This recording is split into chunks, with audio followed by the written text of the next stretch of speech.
Hello, ladies and gentlemen, and welcome. Thank you for coming to my channel where I have a very special guest with me because we actually ended up bonding about this time last year in Dallas because we have a little bit of a similar background. We happen to belong to the same fraternity. And then I shared a picture on Instagram and he was like, "Whoa, do you play?" And then I think we talked for, gosh, I don't even know how many hours after that about Warhammer 40K, which is what we're going to talk about today because some news dropped that I kind of wish hadn't, but it did. And that very special guest is none other than our very own MVP, Max Von Priestley. How you doing? I'm good. Thank you so much this is officially the first time I've been on your channel, so thank you for having me on. And yes, it's funny how normally, like within our sphere, within the fellowship, I tend to meet people, in these circumstances before I get to meet them in person. But for you, it's the other way around. I knew you through the chat, but then I actually got to meet you in person before we did like live streams and stuff. So I'm very honored and blessed to have had that opportunity to meet you and hang out. But yeah, we talked for hours about Marine Corps and just how similar it is to 40K. And no, I'm kidding. Yes, yeah, right. Necrons everywhere. So it is like you said, it's very interesting because GW tends to do this thing where for every piece of good information or like good bit of news that they send, they also send it with like the most awful, stupid, ridiculous news possible, like to just follow it up. So we're going to go over a little bit of that. Yep. So some good, some a lot more not good, and a little bit of ugly, quite honestly. Like I have a feeling they're going to hear about it from others in the Warhammer community for sure, but especially those who compete. Like those who actually go to like the actual tournaments. This is not. They're not happy right now. Yeah, that was not good. Like I will bring it up really quick before we get into anything real crazy. And I'll show you guys some of the comments underneath. It's not, but before I do any of that, Miss Martin, you crazy lady, for $20 says thanks for being you. Thank you so much for the super sticker. Hello, chat. Sorry, I got so excited I didn't even say hello. Maza, you dog. There's no mandarins. There's no mandarins. All right, it's not Mandarin. Mandarins. All right. Okay. What's going on, Maza? Shield Wall of Dragons. We're talking 40K. That's what's happening. What's up, dude? Stunning and brave Megatron is here. Hello. I'm so glad you could make it. So stunning. Story time. Late and Garrett. Listen, I learn from the best, okay? This is he true. Must be doing something right because he's chasing Dan Vast down. He's about to hit. Yeah, I was just going to say, whenever you work for him, like you just become like his time schedule, you just inherit that. So yeah. Yes, exactly. It's osmosis. There, yeah. It's science. All right. Perry Chan, hello, love. I like lady. Uh-oh, did we lose you? Oh, there you are. Yeah, sorry. There's a thunderstorm. Oh no.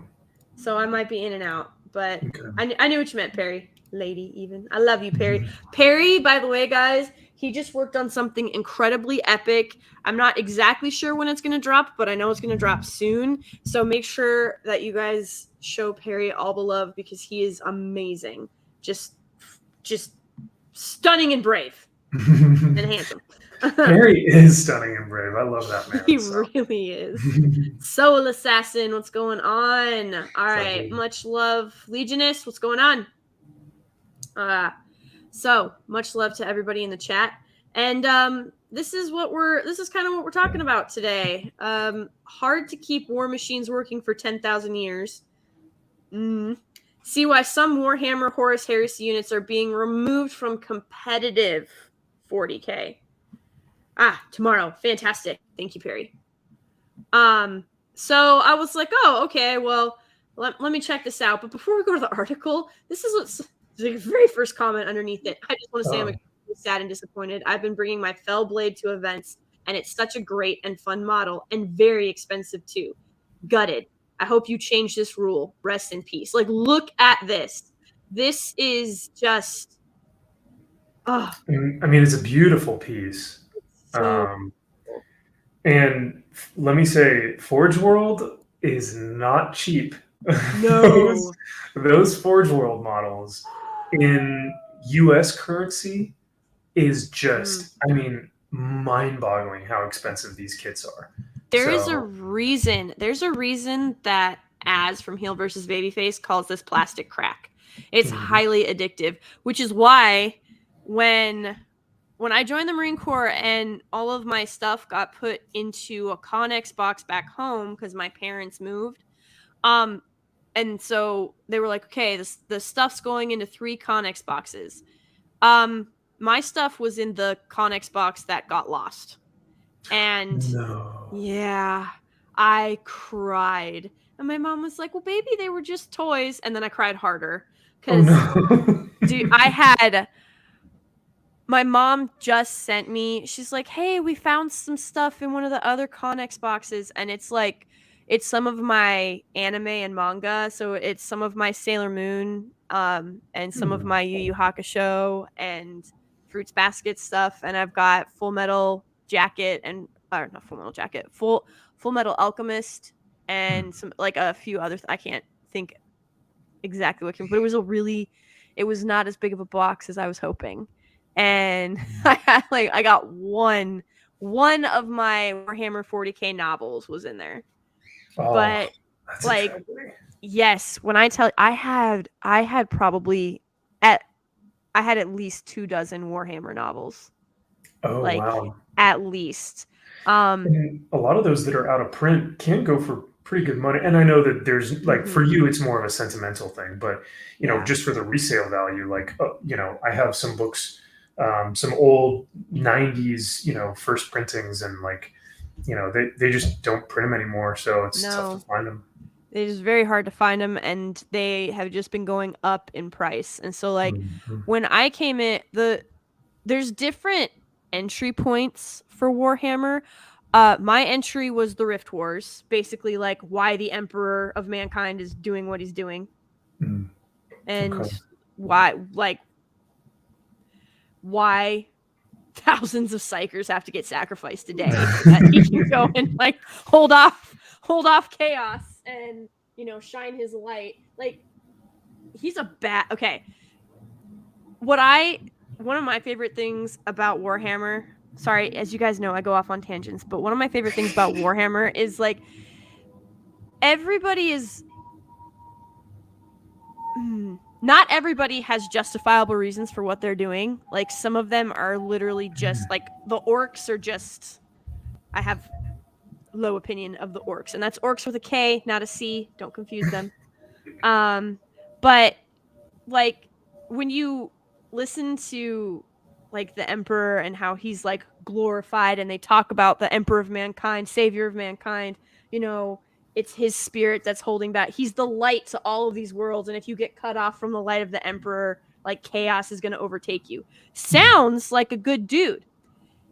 And then you look at what he did to like build his armies, and you're like, maybe he's not a good guy. And so it's very much like like, do the ends justify the means type Right. situation. And it's like, who are you going to fight for? Because in this particular universe, and maybe you'll disagree with me, but I don't think you will. In this particular universe, there's not really a good guy. Right.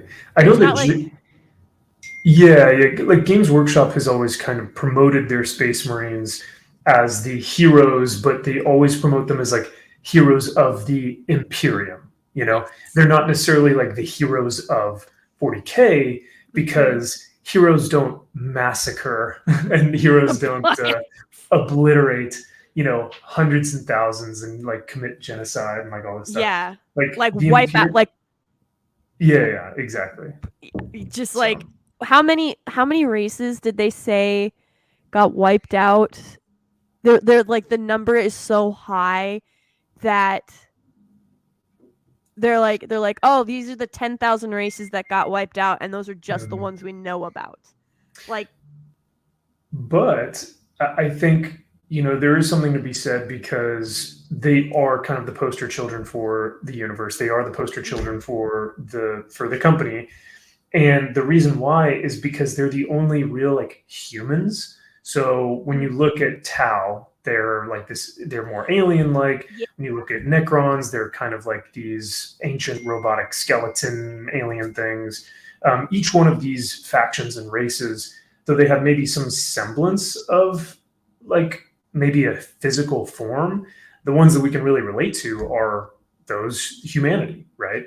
Those that represent humanity. And when everything else is trying to kill you or slaughter you or grape you eternally, like Slanesh, I'm pretty sure I'm gonna go on the side of the Imperium because, right. like, yeah, I don't want to be killed. So, Oh, yeah. Nope. Nope. Not at all. Not even a little bit. yeah. But yeah. I don't know. Like, I've not played. I don't. The Tau are probably the ones I know like the least about, and I've never played as a Necron. Mm. But I do know there's a at the local comic shop here. They have D&D nights, and I'm like, when are you guys gonna do a 40K night? Yeah. Because they do D&D every week, the same time on the same day. And unfortunately for me, like even in high school, I liked Warhammer better than D&D, which was like sacrilege back then. And I was like, I just don't want to do that. Yeah. But like as D&D, as the more editions have come out, it's become it for me, D&D has become a cosplay mining generator. Does that make sense? Like Yeah, I think they're so. That's they're fair. trying to appeal to a group of like the danger about expanding your customer base at any point for any business is you risk alienating your foundation based customers, like your legacy based customers. Hmm. But when you're like, we don't care, they'll buy it anyway because they're addicted to it, and we'll just throw in all of this other stuff that has nothing to do with the game and doesn't add to its value or its playability or its enjoyment at all. But it checks all the boxes and we'll get all this funding. I mean, yeah, people are gonna like D&D is not healthy right now, and that's by virtue of their marketing strategies, which unfortunately, this is just a dumb one. Like in my humble opinion, this is just a dumb marketing decision. And real quick, how awkward and cringy, can we talk about how awkward and cringy and weird and stupid it was to play the like Lord of the Rings role-playing D&D video before they played the Return of the King? Oh my Do, god. do you remember that? Did you go to Yes, the when I went to the theater for when I yes, went for I think the 20th yes, anniversary. Yep. yeah, and they were doing Uh it for the Fathom events. yep. And right before the film, they played this like 15-minute like role playing thing, and it was just why? Why It was are we watching so this? like here's the thing, if you're going to do something like that, you really have to commit to the bit. Like you have Mhm. to actually believe in it, you have to actually buy into it, and you have to be enjoying yourself. And at no point did those people look like they were having fun. They looked like they were getting paid to be there, and it was their job. Like there was no passion, and you're just watching, and they didn't even, let me see if I can, now that you've brought that up. Oh It no, here we was go. so, guys, it was so bad. It was Yeah, I it felt like community theater. Or like, no, you know what? That's an insult to community theater. It felt like high school theater. where like people were just overacting, but no one was really actually interested in being there. Mm-hmm. Yeah, it was so cringy. But I'm sorry, I didn't mean to put you off on a tangent. But you said D and No. D and cosplayers, and I immediately was like, oh, that video Yeah. encapsulates it. You know, It really does. if you It can't find it, was, that's fine. But yeah, I want to say it's funny because like nobody even wants to admit that they were a part of that. Gosh. And like the crazy thing too is if Warner Brothers ever did like a mass re-release of the Lord of the Rings trilogy, they would bring in so much money. It's not even funny. it Like feels. Yeah, sorry, I didn't mean to cut you off. Go ahead. no, I do that thing at the end of sentences where I will add like an adjective or Mm. an what are those an interjection because it's a tick of mine that I haven't healed yet. You're I fine. I end my sentences with like, ellipses, just dot dot dot, where it's like I could keep going or someone else could take over. But when it comes to Lord of the Rings stuff, they could literally just produce T-shirts and posters and action figures, and each year come out with a new 20th edition of this or 25th edition of this. Come out with replicas. Come out with like they could make so much money off of just that. And that's all they would need to do. I don't need any more Lord of the Rings or any, excuse me, sorry, any new Lord of the Rings. Yeah, I do think it's pretty based that we're getting the War of the Rohirrim animated film. I'm curious to see That's fair. how that's going to play out Yeah. because it's Warner Brothers and it's not Amazon. And it's like who's going to win the IP battle essentially. And Yeah. gosh, I can't believe I'm saying this, but I really hope that Warner Brothers obliterates Amazon because after Warner Brothers released The Hobbit and it came out that Peter Jackson was brought on last minute and made certain tweaks but wasn't able to extend the production schedule at all and the studio interference was really high. See, like Warner Brothers just can't get out of their own way. Like they just can't get out of their own way. I can't find any pictures for it, but it was like just imagine the lowest budget costumes that you can buy for a lot of money. Like low budget looking, but they spent money on it. It's like if someone told me like, Max, we're doing a skit later today on Lady G's channel. Okay, we need you to get like some cloaks to make you look like you're from Hobbiton, or maybe some vests and stuff, and maybe some elf ears. Like we need it for tonight. Can you just go somewhere? It would be like if I went to Party City down the street and just paid like for some elf ears and a little cloak and a vest or something. Like it looked like Party City type of. Yes, and then didn't do any type of like customization. Like you didn't try and paint the ears to match your skin tone or, like tailored the outfit at all. You literally just pulled it out of the bag and slapped it on. Yeah. That's exactly what it looked like. Ian Soforth for 20. Hey, dude. 20 pounds. Thank you, sir. Proper Says money. there's a good reason they looked like they were paid to be there. Yeah, that is the truth. That is 100% the truth. Thank you so much for that, Ian. I really do appreciate it. But we could talk about the amount of cringe that's going on with Lord of the Rings. Locusts is what I'm going to call them because they're not fans. Like they showed up and because the Lord of the Rings trilogy is the great, like against Indiana Jones, against the OG Star Wars, against prequel Star Wars. Like it is the greatest trilogy ever made. I will take that to the Back to the Future beats that too. I know, guys. There's lots of trilogies out there. Lord of the Rings beats them all. I agree with you.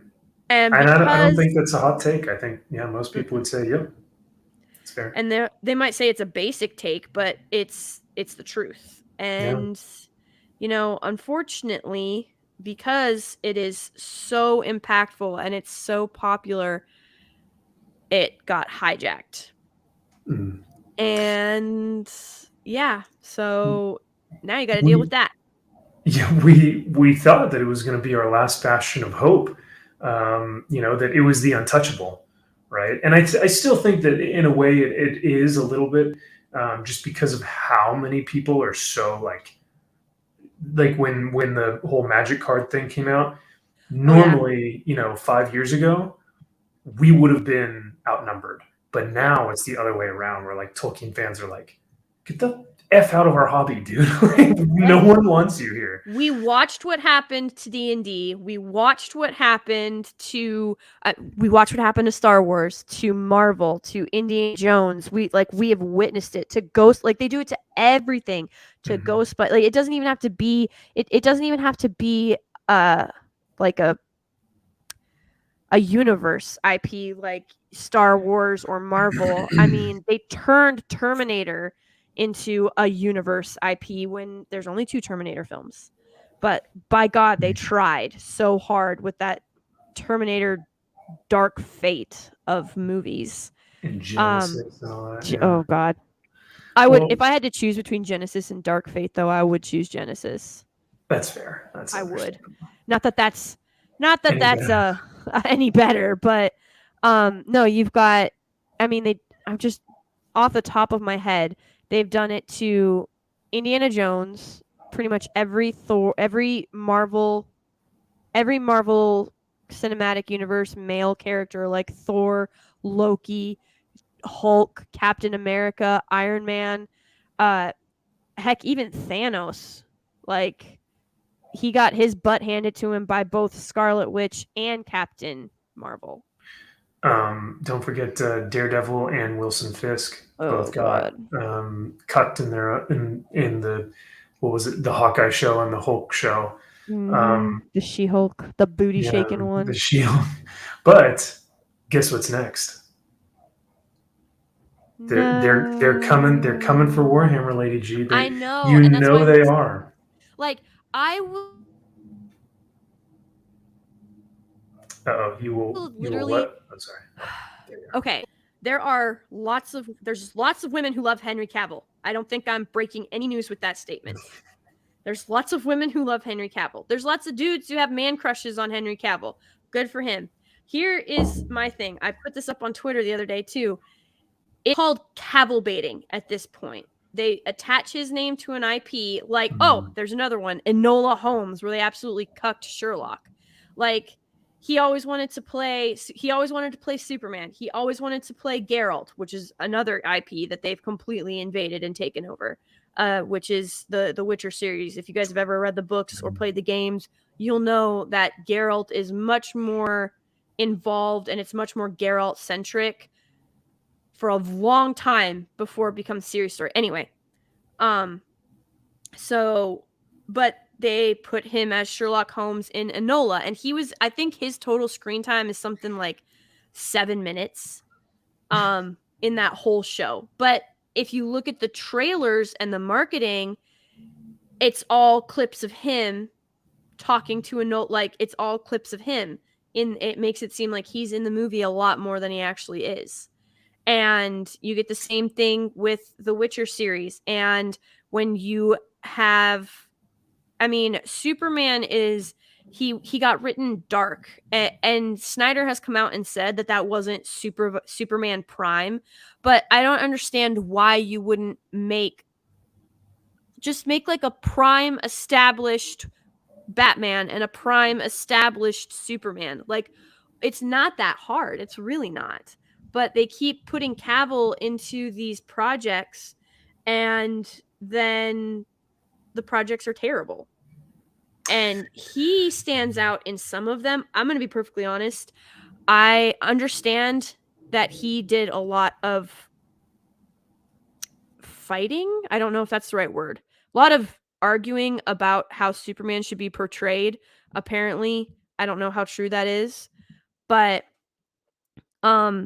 he reads these scripts before he takes these parts. Like, surely he is aware that they're not being true to the character.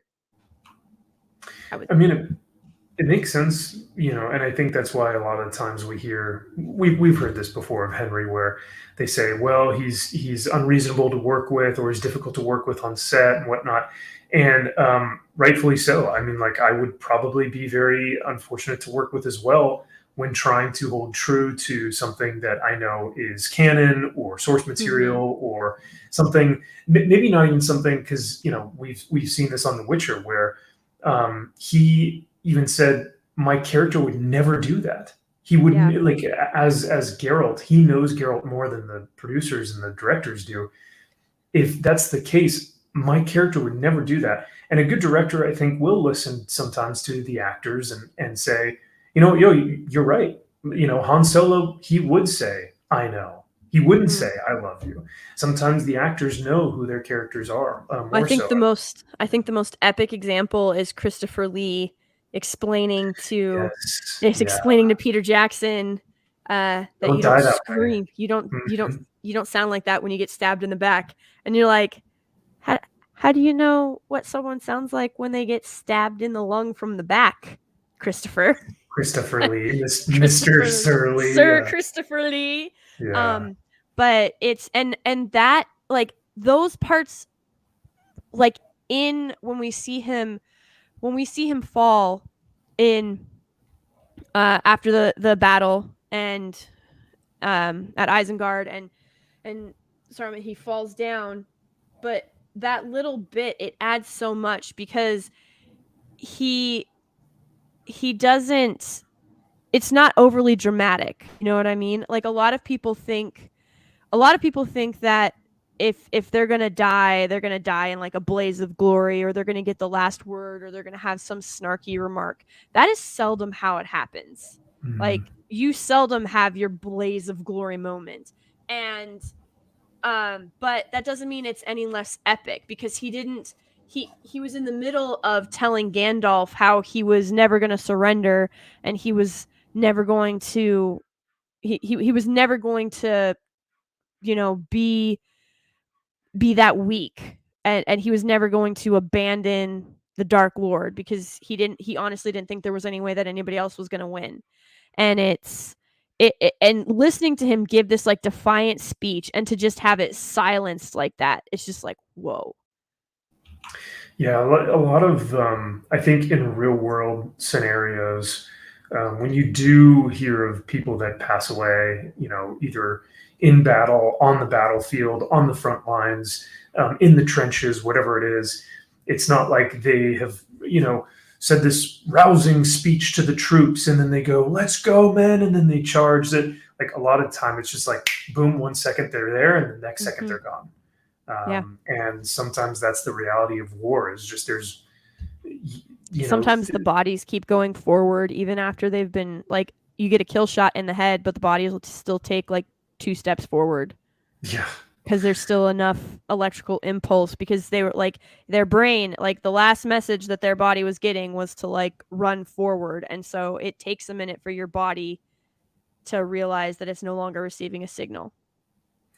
Yeah, because that synapse is still firing to say, because like everything is like telling your body, okay, your heart needs to beat so that it can pump blood to your muscles to then move your legs to what you're trying to do, and then that sends the feedback loop, and all of a sudden that's just not there anymore. But yeah, it is very interesting when you look into like, I don't know, just death in general. And I think a lot of people have talked about Tolkien's works. I think I was watching the appendices, and one of the things that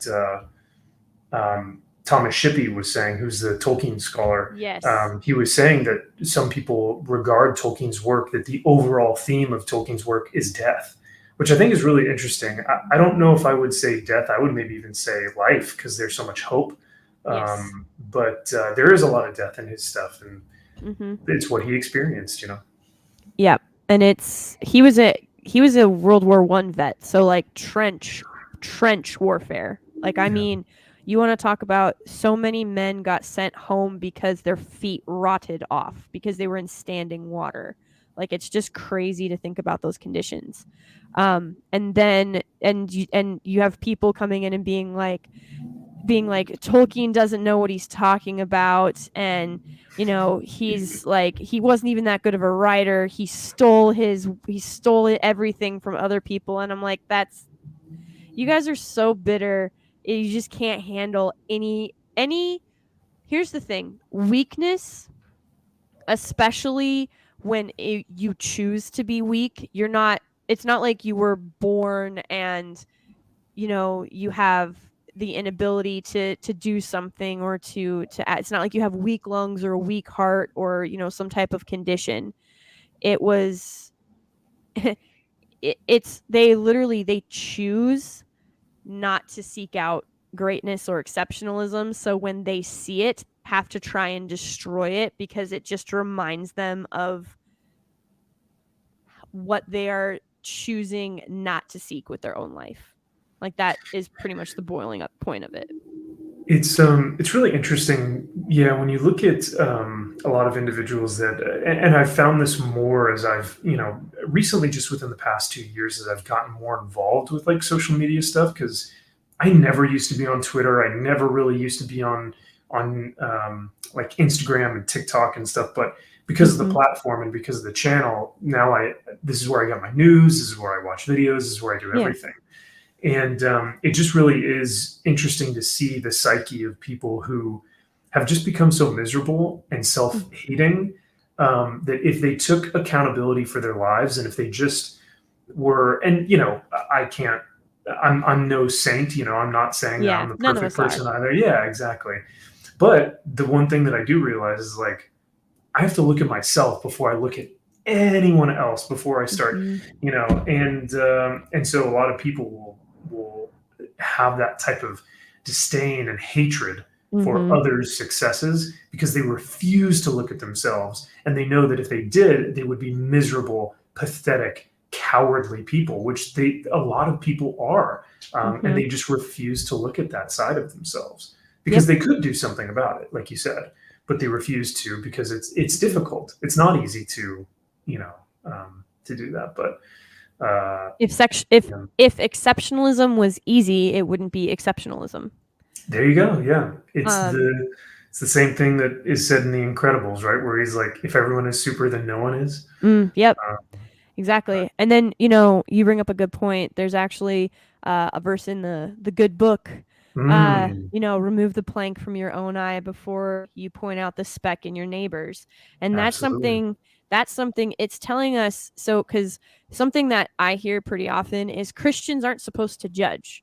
And it's like, that's actually not what it says. It says you're supposed to judge with discernment and not be a hypocrite about it. So, like, if you're out here, telling people, it's the virtue. This is why, like, SJWs hate it. The virtue signaling. It's like, oh, I support inclusion and diversity, and all people love, not hate. And it's like, okay, well then, this white guy over here is going to go ahead and, lead this company, and he's going to employ all these hundreds of people and produce all these thousands of products, and is going to improve life. But all they heard was a white guy. And they're like, racism, colonization, oppression. And it's like, no, you literally just said, and they're like, he's a white savior complex. And I'm like, nope, see, that's that whole hypocritical, self-righteous judgment, not the judging with discernment. It's crazy, because it's just everywhere, and it's sad to witness. You're absolutely right. And I think a big part of it is that there's a difference. There's nothing wrong with being comfortable. But it becomes a problem when you become complacent. That is where we're at. We became complacent, and we are now paying for our complacency. That's what's happening. Complacency kills, yeah. Yes, it does. It's like, yeah, if you just say, and this has been tough for me because I used to say, you know what, it's not my fight, right? It's not mine to deal with. I'm just going to do my thing and live my life, and you know what, I'm not hurting anyone. No one's hurting me. Cool. But now it's gotten to the point where you can't do that anymore. And that's what I think is so scary, where it's like, I'm just trying to enjoy Warhammer the hobby. And then people start infiltrating me and saying, like, well, you're a white supremacist if you play Black Templars. And can I curse on here? Are you good with that? Yeah, that's fine. Okay. You're totally fine.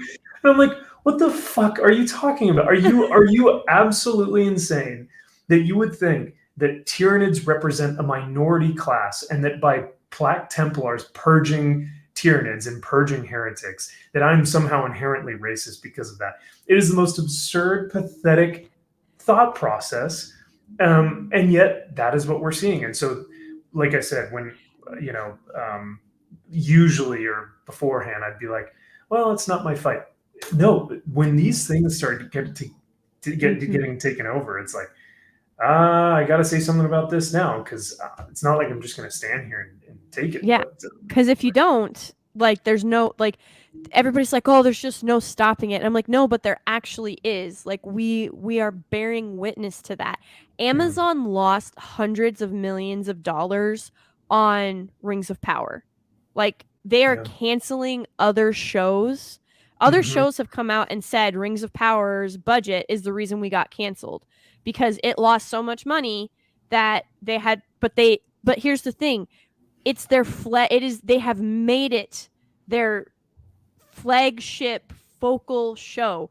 They can't afford to admit that they screwed up and to take it off air or to rewrite it or to go in a different direction. They won't do it. Pride, the amount of hubris that Amazon is facing, is going to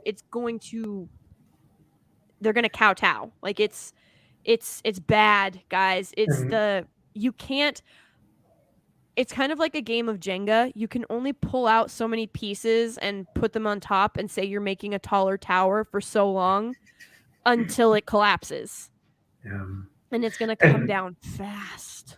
And that tower is very. It's a ideologue tower of virtue. It's false virtue. It's the golden calf, if you will, like, if we want to kind of correlate this back to religion or whatnot. But yeah, no, it's all a farce. And it's funny that you mentioned the Amazon show, because I would argue that people liked, like, the show that did get canceled.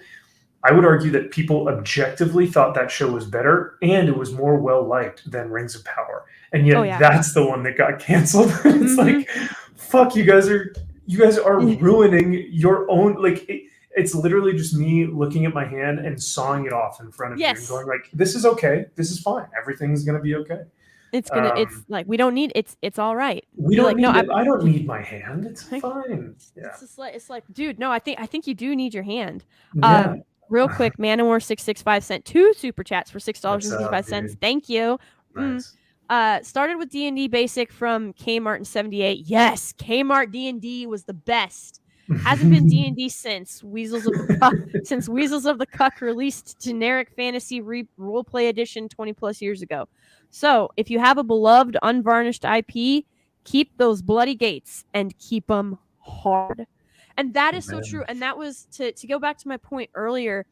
Everybody's like, but it's got Henry Cavill is going to be helming this new Warhammer show. Aren't you excited about it? Like he's a huge fan of the material. He knows it. He loves it. It's a passion. Okay, but so was Geralt. And he ended up leaving The Witcher. Like, they didn't listen to him. How the showrunner and head writer have never played one of the games or read any of the books, and then thought that they were going to be able to deliver a enjoyable IP is beyond me. Like, Cavill is the reason, I have no doubt in my mind, Cavill's the reason that people showed up and stayed, because I have such a hard time, because I want to give the guy the benefit of the doubt. I do. But since the only thing that I've ever seen him in that I've actually liked his portrayal of, until I saw Man from U.N.C.L.E., which was pretty. It's another reboot or another redo, but it was pretty good. But he was Albert in The Count of Monte Cristo. So when people were like, "Oh, like Henry Cavill is going to play Superman," and I was like, "The kid from Count of Monte Cristo?" Everybody's like, "What are you talking about?" And I'm like, "Yeah, he was the kid in The Count of Monte Cristo." No, he wasn't. Yeah, he was. I haven't really seen him in anything since. And then, Superman came out and Man of Steel came out, and I was like, I don't really like this. It was so dark. Like, I don't know why studios are so afraid of light. Like, just my God, properly light your sets. Sweet goodness. And Mary and Joseph, there's people that do it professionally. You can hire them. I promise. You don't need to just stick ring lights in the corner and call it good. I wonder if that is some sort of allegory or symbolism that the world is trying to tell us, or Hollywood is trying to tell us, that their films are constantly shaded or shrouded in darkness. Yes. And that everything that they produce is under a haze of, decay and gritty, dark, and like corruption and stuff. And not saying anything, but that they're actively participating in too. Yeah, they are choosing to be like, I don't want anyone to be able to see what's happening. I just want everything to be dark. And it's like that Game of Thrones battle scene where you're like, is anything actually on the screen? Like, I can't even tell. I do not watch Game of Thrones, but that, like, my favorite critique was like, it's like watching a boxing match of two blind guys, but you're also blind. But you can still kind of see shapes. And I was like, That's okay. really funny, yeah. But yeah, it's like just the inability to put in the effort is really, it's just been harrowing for IPs. And then you get companies that make decisions like this, where I'm very sad for quite a bit of this, actually. So using Horus Heresy models in the new 40K, Warhammer Design Studio are creating free data sheets for the Legends of the Horus Heresy, even including the elusive Chaos Kratos. You're free to use these rules in your games wherever or however you play them, at home, in stores, or gaming clubs, both for narrative campaigns and matched play games. But you can't do it competitively at the where's their hit list? Here we go. Units for use in matched and narrative play, but not like this is what the gentleman who's subtweeted underneath the announcement. That's what he's talking about. Like, you can see right here that says tabletop tournaments right there. He would show up, like, he brings all of these things to the tournaments and they use them. Like, this is a board, like, this is a game, like, it's a tabletop game, guys.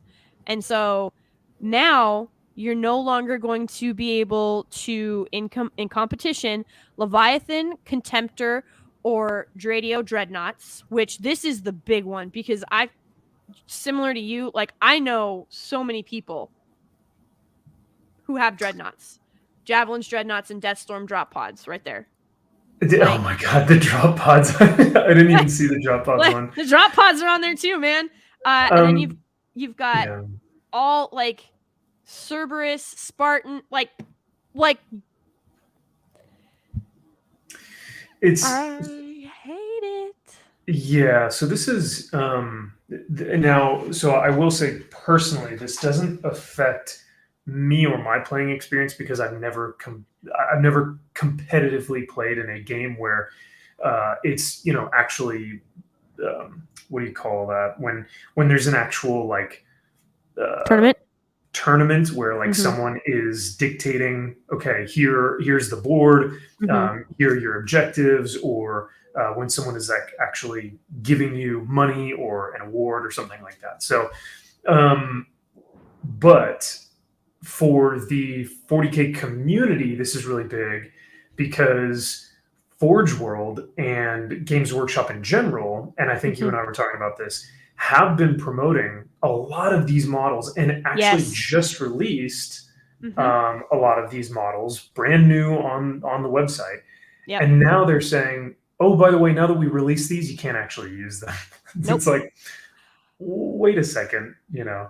And people spend thousands of dollars on this between time and labor and paint and brushes and material. And if you airbrush it all, like depending, and some like if you do it piece by, I don't know, how do you paint? Do you do a full model, like do you do a single mini paint, or do you break down the pieces and paint individual pieces and then rebuild your mini, like the detachable parts? Obviously, like not anything can be detachable, by the way, if you have the glue.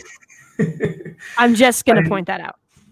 I used to paint the mini, like, so whatever it was, I would paint it from its entirety, and then once it was finally finished and based, I would then move on to the next mini in my unit.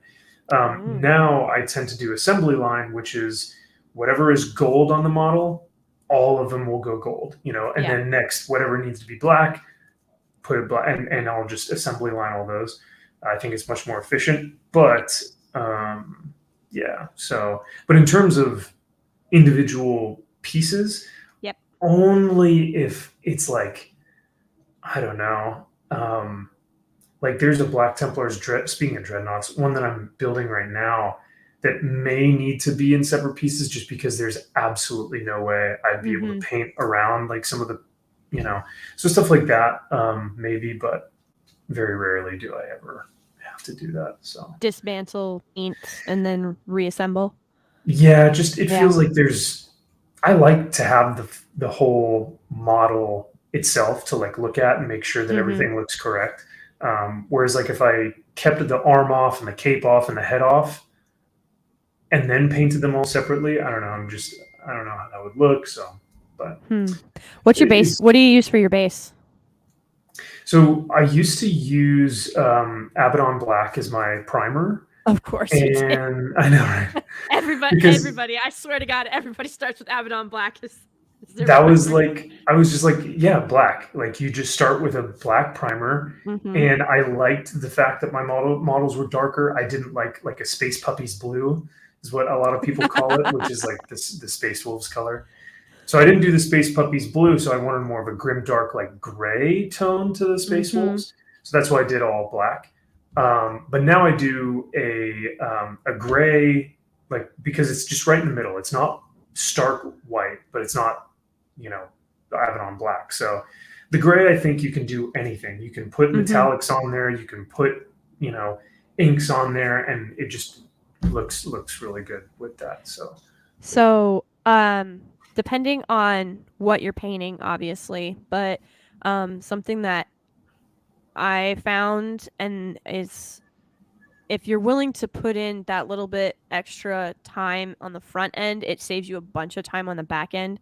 Ooh. If you do your primer, if you do gray, so if you do like a lighter gray for the whole model, but then you go in and different places that are supposed to be darker, if you take gunmetal gray and Abaddon Black and you mix them together, and then you put those in places that you want to have more of like a shadow cast to them, if you paint that on the base, when you paint over them, they'll have that shadowed effect look to them.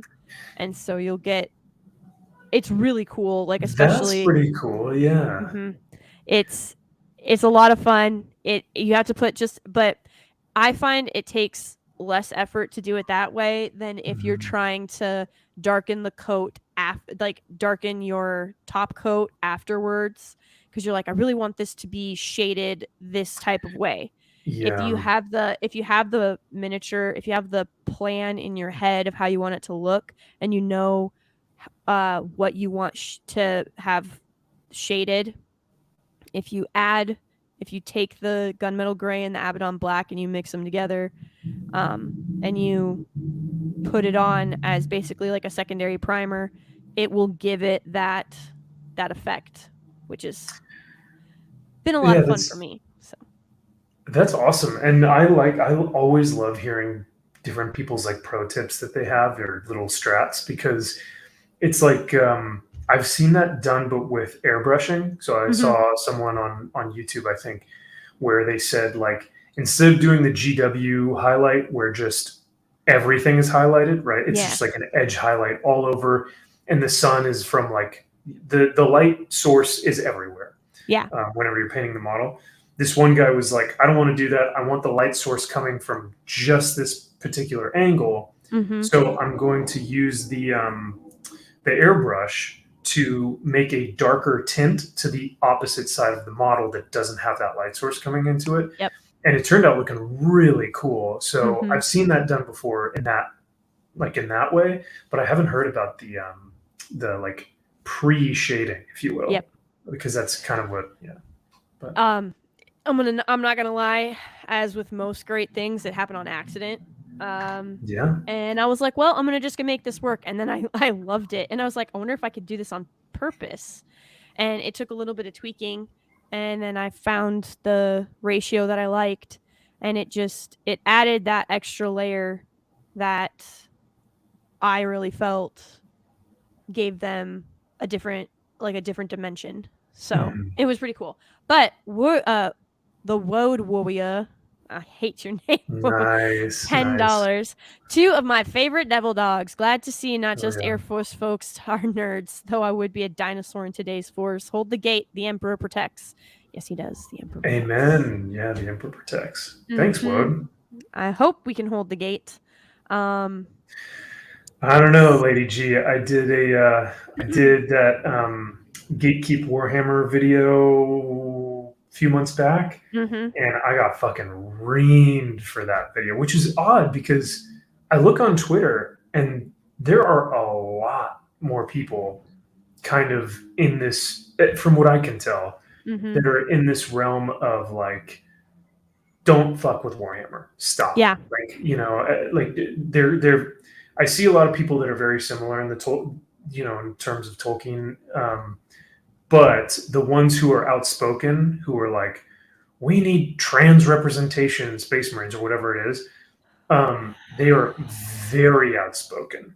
So, all right, we're gonna settle. So for anybody who was like, for anybody who's like, Space Marines, we need representation. We need women Space Marines, and why are only men Space Marines? First of all, it shows you don't know the lore at all, because not only are you insulting the covenant of the Space Marines, but you are insulting every single sole female faction that exists in 40K. There's plenty of them, simply because the Space Marines are numerous and I would argue, the most famous of Warhammer 40K. Like, yeah, people know Tau and they know Necrons and they know the Chaos Gods and stuff like that, but like Space Marines are definitely, I would say, probably, if a normie has heard of anything about 40K, it's probably the Space Marines. If I had to wager a guess, I'd say they probably had heard about the Space Marines definitely over like the Necrons. But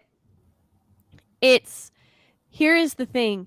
If you knew what space, like, less than 3% of men recruited to become Space Marines survive initiation. Like, what they have to do to become Space Marines, because they're superhumans. Like, they have extra organs, they have enhanced abilities, they have all this crap flowing through them, all of this stuff that it's literally torture. They're in pain every day, but it's for the glory of the Emperor, so they're able to put it out of their minds, and it makes them stronger. But they're still in pain. Like, what they had to survive, most men do not. And for the next bit where everybody's like, what if a space marine, like, why can't the space marines have kids? Like, what if there's a female space marine and she gets pregnant? First of all, the Emperor would never let that happen. He does not allow his space marines to procreate. That's one of the first things to go.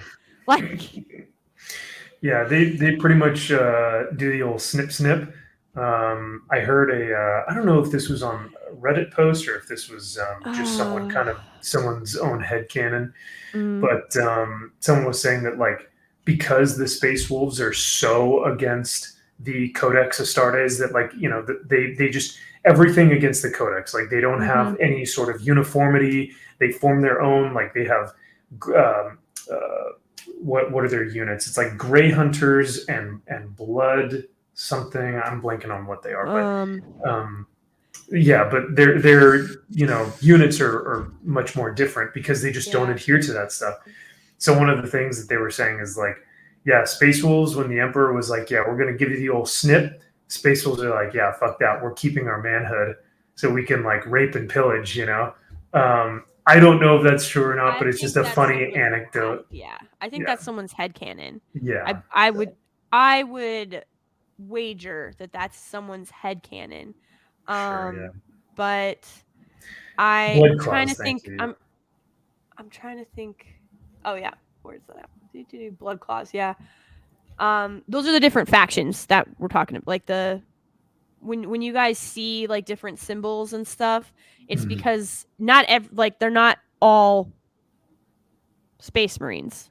Like, I mean, they are, but they're like, you've got your different chapters, and so like I love Ultramarines, I think. Yes. Like, even though the Ultramarines are like the big blue boys of the Games Workshop. So, but like I love the Grey Knights. They're allegedly they are a younger chapter, but also no one in the galaxy is supposed to know they exist. So they could have been around. They could have been around much longer. Than anybody knows about, and they've only just now sort of been revealed. But I don't know too much about the Grey Knights, but they do have really cool lore in terms of like I like the fact that they are these like demon hunters and psychers and stuff. Whereas and they're the only chapter that has not been corrupted by chaos, like have had no member fall to chaos, which is like insane, right? Because even Blood Angels and Space Wolves have had mutations within their gene seed and characters that have fallen to chaos where you let like Blood Angels will let the thirst give in, and so they become corrupted to chaos and they become what are those, world eaters or flesh tearers, or like I think it's flesh tearers. So like it's like there's so much interesting stuff about a lot of these characters, and when we go into their rules and stuff, that's another thing that I noticed is really cool, is that everything is based off of the core essence of what the army is, and that's how their rules are based off of as well. The Grey Knights are cool. I like the fact that they're these like intense, like they've mastered the warp to their own purpose, to where they haven't fallen to chaos yet. Like that's insane. You have to be so mentally strong to be able to do that. And so like there's this whole thing. So the Grey Knights are from the second founding. There's, for anybody that doesn't know, there's different foundings throughout the chapters, but they're from the second founding, but it's rumored that they actually and again, this might be someone's headcanon, but I like it because no one outside of really like the Inquisitors are kind of the only ones that know that they're there. Like it's pretty limited. They're the knowledge of them, because basically if you see them, they kill you. Like their whole thing is to be invisible because of what it is that they have to do. And so someone actually, like, I forget what channel I saw it on, but it was that they actually have existed since the Horus Heresy and were just kept so secret and were only Ooh. revealed during the second founding, but they had actually been around much longer. But again, that could be someone else's headcanon. I know officially because I own the codex. I know officially it's the second founding, but I would love for them to come out and be like, "Hey, the Grey Knights have actually been there since the Horus Heresy, and have been doing the Emperor's will so efficiently and so effectively that no one even knew they existed until the second founding," which would be really cool. I like that a lot. I also like because I have been reading a lot of the Adeptus Custodes Mm-hmm. codex, and it's fantastic, and it's one of the most fun ones that I've read. And it's got so much into it.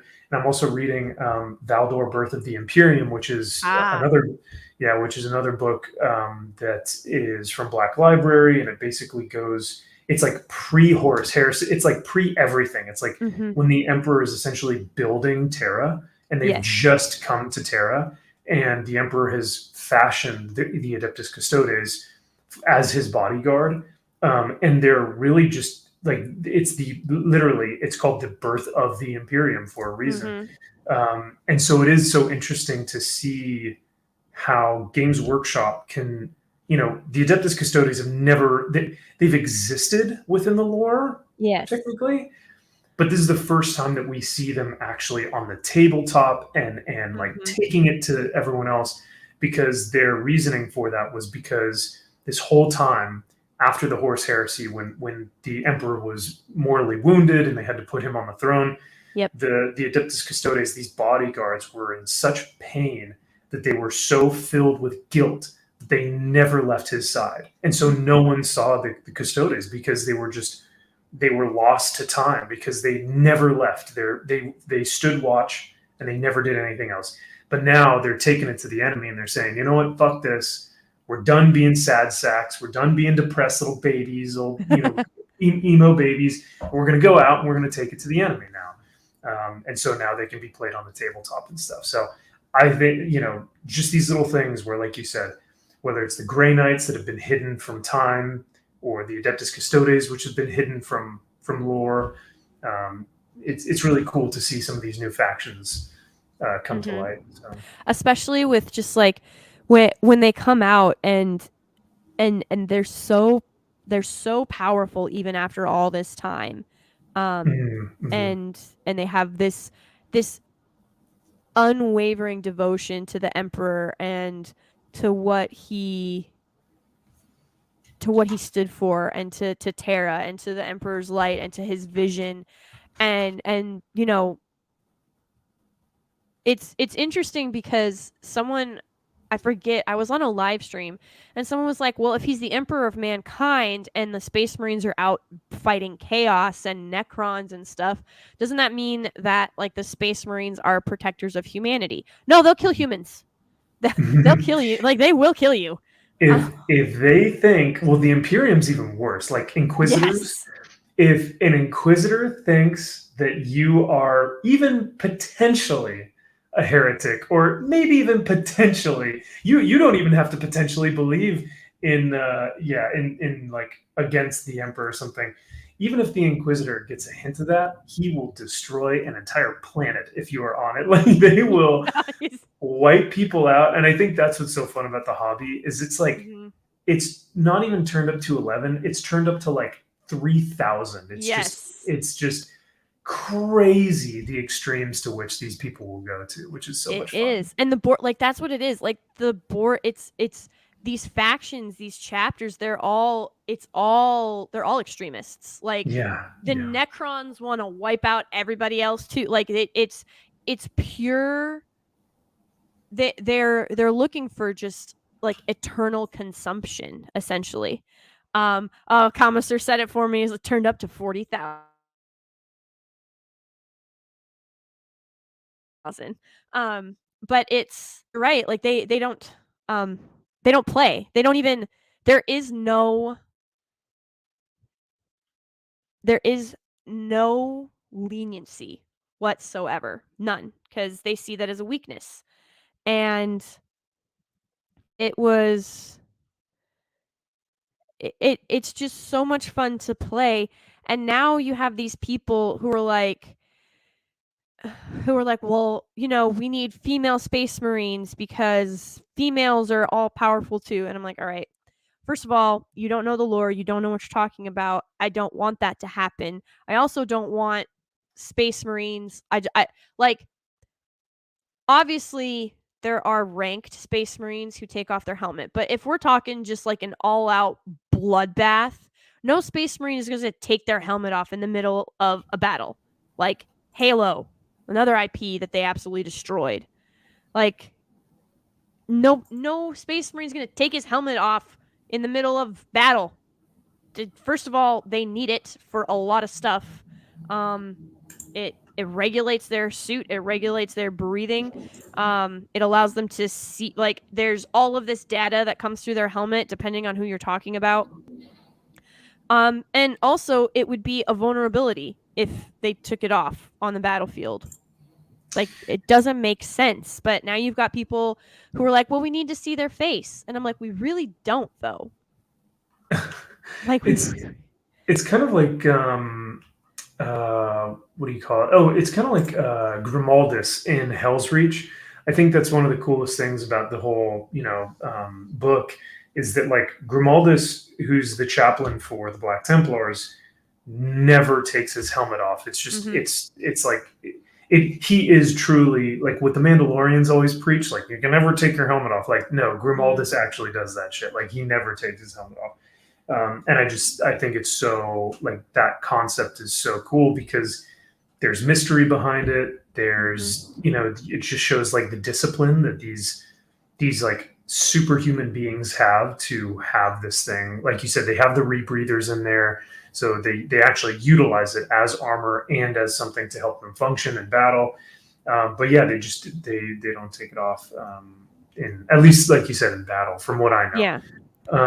But in terms of, the whole female space marine things, like, I feel like, and you can correct me if I'm wrong, but I feel like it's almost patronizing and degrading to actual females who have been in the hobby for fucking decades, who have always liked this shit. And now male, cowards and, chuds on the internet or whatever are telling you, women, we know what's best for you. Don't you know? We're white knighting you. We know that you need female space marines, And you're kind of like, no, not really, because we've got Sisters of Silence, which could fucking destroy an army of space marines. Let's just be real about that. And we have Sisters of Battle, which everyone goes, well, Sisters of Battle are different. And it's like, they're really not. It's an all-female faction. So, like, what are we doing here?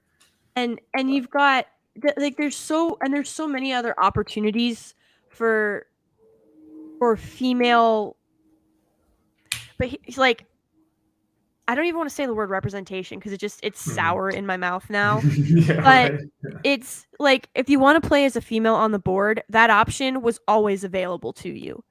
It pre-existed. The thing about Warhammer 40K is the lore is so expansive and deep that you can, there's, especially depending on where you come in at on the lore, there is something for everybody, literally. Like, if you don't want to play as a human, that's fine. There's tons of different races. You can be a bug if you want to.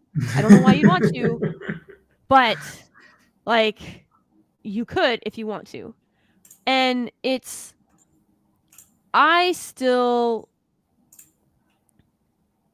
I'm pretty sure one, if not two, of the Chaos Gods, isn't one of them female? So Slaanesh is a they them. So if you really want trans representation, she's like, she's got tits and a wiener, so it's like she can be Yeah, she can be anything. She can be either, because she is like the tortuous sex goddess of pain and torture and Yeah. BDSM. Like, she's this awful amalgamation of every kink and fetish you can think of, and she uses that, Basically, to she's all 7 deadly sins wrapped into one. right, yeah, Specifically lust yeah, and specifically lust and and pride, gluttony and gluttony. I don't know. um, She vanity. She's got 4 out of yeah, 5. So, yeah. because isn't I never say this name right? Do you Drukara? nope? Oh, oh, Zinch? Zintik. How do you say his name? Or is it a Zinch? girl? I Yeah. think it's Zinch. Yeah. Okay. Because Um, that one, like, it's literally the chaos god of like change. So technically, could also be either or. But so there you go. yeah, Zinch is just, it's just like anything goes. Like, Yeah. Zinch is just, So it's just a there you go. fucking. The next time you get, Who knows? the next Like, time one of these virtue signaling psychopaths comes up to you and is like, "We need representation," be like, "Listen, you've got Zinch and you've got Slanish. All right, yeah, go forth and enjoy, yeah. like, for the love of all." But you're right. I think you have something that I'm gonna put up here in a second. Yeah, I was gonna say and I think it's just, it is the antithesis of everything that these psychopaths stand for, because right. they longevity is not their game. They can't. So we've got a little Max. A little baby face Max. Look how cute you were with all your hair. Yeah, mini Wargamer Max. Literally mini Wargame. I'm little miniature me. But yeah, I had this awesome, beautiful, long golden locks of hair. And the reason why I wanted to show this, one, is because, like you said, their game is not longevity. It's to be here for a second, and then once they've destroyed and corrupted everything that they can, they'll move on to the next IP. Right? That's what we've seen for the past 5-10 years. Is they come to corrupt and then they leave, and then they literally are chaos.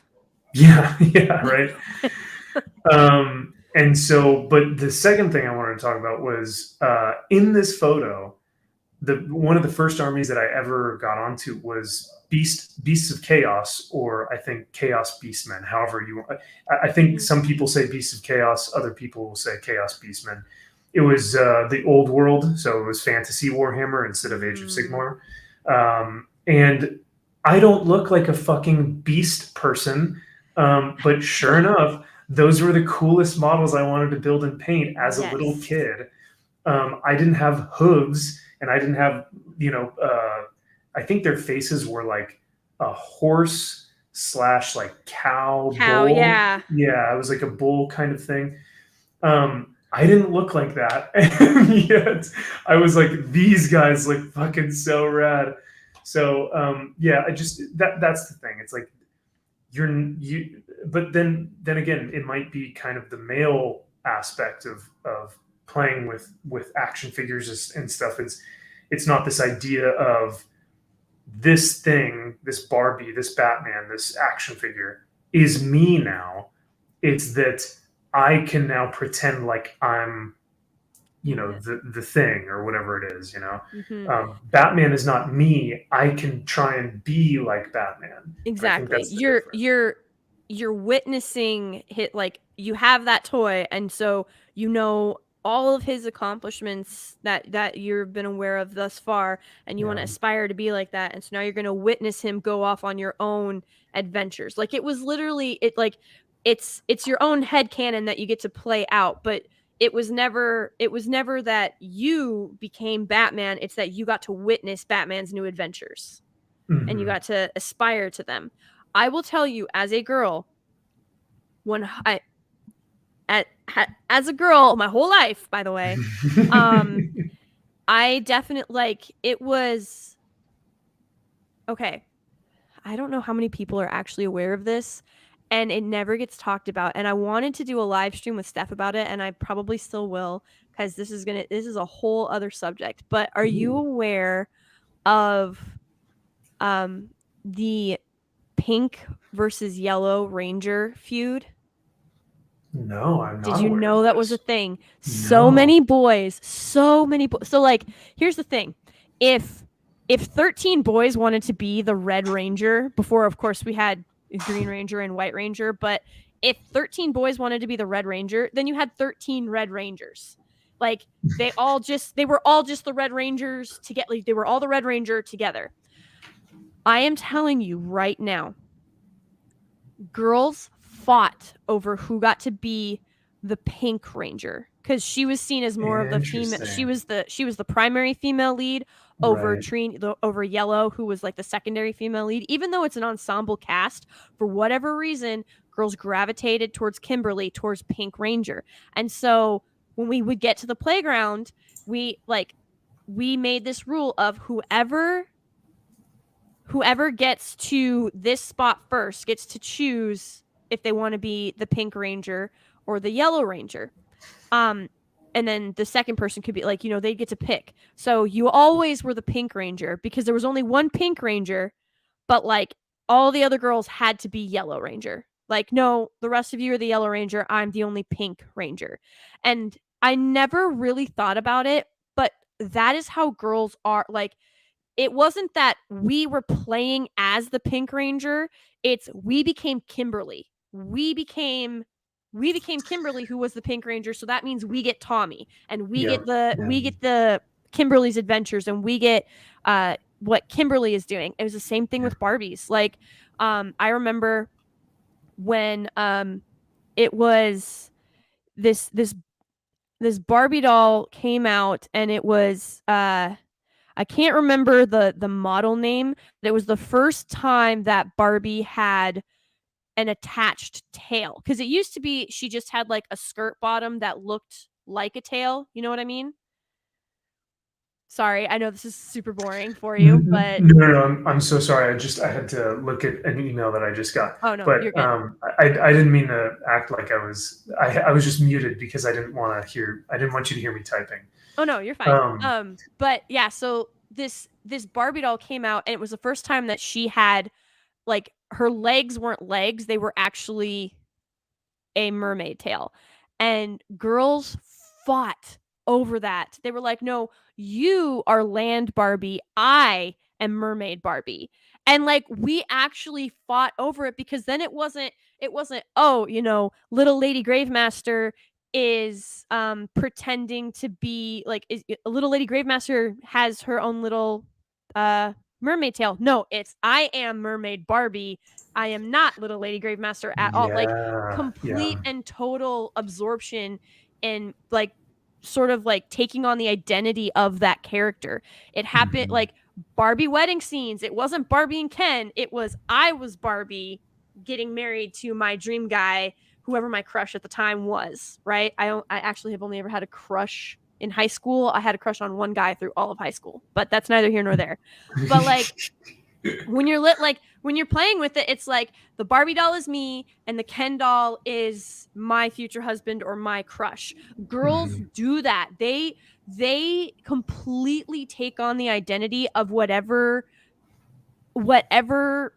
property or character they have in front of them, and I genuinely believe it has gotten to the point that they no longer can look at someone who doesn't look exactly like them, or doesn't act exactly like them, and appreciate them. That's why we have all these self inserts, because they're so desperate to see themselves live the life that they want and the life that they dream of, and to go through these power fantasies of all the men want them, but they hate all the men, and they can turn them down because it's it's you know um they're just they're so perfect the way that they are. Like, the delusions that go on in these women's heads is shocking.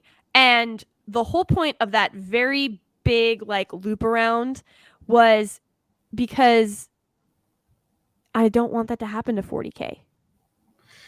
Exactly. And I think that's the scary part is we've seen this happen so many Mhm. times now that like we see the signs. We've been trained. Like Mhm. well, not even trained. It just It's a survivor it response. right. It's It now is it's become one of those like you where there's fire, Pavlov's dog. there's yes, where there's Yes. fire, there's smoke, and we've seen the signs, and intrinsically we have trained our minds subconsciously when Mhm. there is an aggressive act or something. We notice that and we go, we might want to watch out for that next time, right? And Yeah. because that has happened so many times now, we start seeing those things. And yeah, like you said, and that's why we don't want that to happen to Warhammer as well, because it's like Mhm. this is not one of those things that should be messed with. And in terms of what you were talking about with the whole the girl thing, like yeah, it's very interesting the psychology and the just how different men and women think. Mhm. And one of the other things that I thought you said was really interesting is one of the biggest gotchas across the fan base of any IP is when people say, I finally get to see myself. Because then Mhm. the next question is, well, then how have you been a fan for all these decades? Yeah. How have you been a fan for so long and enjoyed this for such a long time if you haven't been able to see yourself? Because Exactly. in order to resonate with characters, you have to be able to have some sort of commonality with them on some level. Maybe that's Mhm. not a rule, but at least from what I've seen, the reason why I resonate with things is because I can at least empathize or sympathize or understand the actions or the motivations Mhm. of the protagonist or antagonist, as opposed to that person is bald, I'm bald, I'm him. It's like Yeah. those are completely superficial bullshit Yes. ideals to follow. But It 100%, it's 100% a superficial narcissistic, it's vanity. Like it yeah. is literally the sin of vanity coming full force, because these women, it's crazy to me because I did not go into the Marine Corps and be like, oh, you all have to, you have to bend to my will, you have to listen to me, you have to do as I say because I'm a woman and you need to change to what I like and to what I think.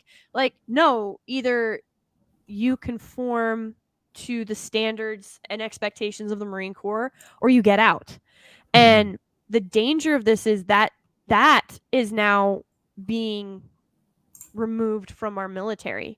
Now it's, oh, we have to go through sensitivity training, we have to go through diversity and inclusion workshops. Mhm. And I'm like, we had people from all over, every shade you could imagine, every accent you've ever heard in the US. And I know for a fact, like I know right now, I've got 6 buddies just off the top of my head. I could just call them up and be like, I need you to get here. And they would literally drop everything. They wouldn't ask, they wouldn't be like, well, why? What's up? Or, like, now's not a good time. They'd be like, done. Like Mhm. they'd get here.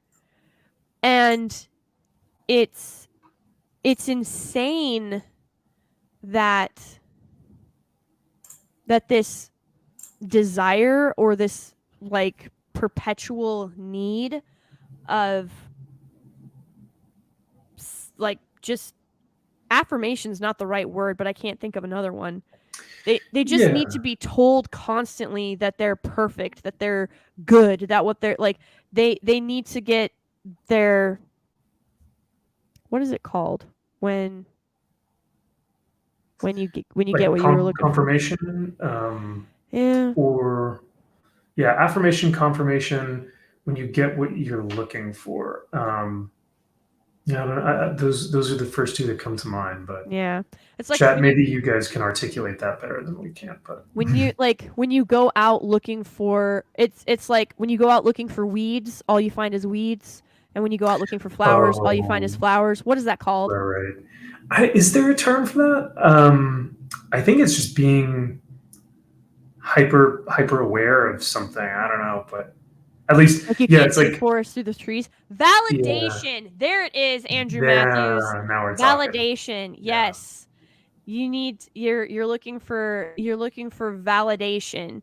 And the scary part is like adults are not, because here is where I think this has all gone awry in a very dangerous way. Adults are not going to give that type of validation. Yeah, confirmation bias is the other one. Jinhu, Mhm. thank you so much. I know it's spelled wrong, Andrew. You're good. But validation and confirmation bias, like they're looking for Yahtzees, so all they see is Yahtzees. They're looking for, I can't tell you, like the first time I heard it, I was so confused. It didn't make any sense. They told me, like, I'm a woman. And they're like, you have internalized misogyny and you need to recognize it. And I was like, what? That doesn't make any sense. I don't hate myself. Like they keep screaming these things really loud because they think that the louder they scream it, the more truth will like seep into it or something, but it's all lies. It's all smoke and mirrors, guys. Just ignore them and carry on and push back. It's just like it's not worth it. And people are like, oh, we need to get more women in CEO positions and we need to get them into STEM and why don't we have more female scientists? And I'm like, because you can't force someone to be passionate about something. Like that's why communism and socialism never work. You can't just look at someone and be like, all right, you are going to be the person that makes the erasers on pencils for the rest of your life and you're going to love it. Like you cannot arbitrarily assign stuff like that. People's souls don't work like that. The human spirit doesn't work like that. And so when you attempt to do everything in opposition to the natural state of the human spirit, which is to seek greatness, to find improvement, to learn more things, to be thirsty for knowledge, to explore a passion. I mean, there's a reason that most people work 9 to 5 in a cubicle. Like that's why it's called cube life. You didn't really know what you wanted to do, so you just did what everybody else did, and so you ended up doing what everybody else was doing. And like my grandfather, I've said this on other streams too. My grandfather, he always say, he's like, if you only do what everyone else is doing, you will only ever do what everyone else does. You will never be anything except what everyone else is. Yeah. And like it just sticks with you because you're like, I don't want that for myself. Well, what do you want? Okay, age-old question. Like, what is it that I actually want? So if you sit down and you figure out what your passion is, what your priorities are, like even if you're unaware of what you can do, almost any skill can be learned. Almost any skill can be learned by anybody. That's just facts. And I think the biggest thing that I hear you saying is that individuals don't have that self-reflection to actually look inwards and say, what is it that I want in life? What is it that I'm looking for? Where does my passion lie? What would make me happy? What would bring me joy? What do I think like I said, my purpose is here in life and on this earth? Those are hard questions that you have to sit down with yourself and ask. I know for us, like a lot of our purpose and our passion comes from our faith. Like for me, I look at myself and I go, how can I be a better son of God, a potential husband to a wife in the future that is, rooted in my faith and stuff. How can I be a husband and a father if that time comes in the future? Like all those things I have to ask myself because that's what I know as a man is my purpose is to provide, protect, and procreate and have that purpose. So there are a lot of things that stem from our faith, but for a lot of people, they have nothing. It's just nebulous, and so they have no structure of where. And I'm not saying that hey, chat, if you guys are not Christian or don't have faith or anything, don't hear me saying that I'm judging or anything, because there are a lot of my friends that are atheists or what do you call it, agnostic. Yeah, that are super successful and fantastic parents. And their lifestyle is rooted in more so of just morality and virtue as opposed to spirituality and morality and virtue from a Christian faith. So yeah, I think all of this stuff comes from reflecting and looking Yeah. at yourself and asking those questions. So. Taking the plank out of your own eye before you do the speck in your neighbor's. Yeah. I'm judging you. Max might not, but I'm going to judge you. I'm going to judge you so hard. No, but honest to God, it's if you don't ever ask yourself those questions, I highly recommend everybody go read Sun Tzu's Art of War at least once a year for the good reminder. But it's quite frankly, if you know yourself, you will never lose a battle. Because if you know what your weaknesses are, you're going to be able to compensate for them. You're going to be able to find some kind of workaround. Be like, okay, I can't do this, or I struggle with this. So how can I possibly make it so that I am capable of doing this, but just in a different way? What I like to use of people and visuals is that scene in Mulan where she's trying to climb up the pole with the weights and she can't do it, and she can't do it. And then she looks at them, and then she uses them as a tool. Like they're literally weighing her down, and she's trying to drag them up the post with her to get the arrow. And then she looks at them, she evaluates her situation, she thinks about herself, she realizes she can't carry this weight up the post, but she can use this weight as a counterbalance and climb up the pole. And so she has now turned what was weighing her down into a tool to help her succeed. The thing that's going to then bring her success and lift her up in life. Yeah, exactly. And so that's the scene that I kind of like to reference for people that need more of a visual for that, because if you don't know yourself, if you don't ever have a conversation with yourself, I'm not saying you have to sit down in front of a mirror, but sometimes that helps people. But you do need to sit down and go, at the end of my life, like if I was sitting down right now and I was writing about my life, what would I want it to say? What would I want to fill what would I want to fill this page? It's not a bucket list. It's not a, I want to go see these 10 things before I die. It's not a bucket list. It's literally a roadmap, because every decision you make is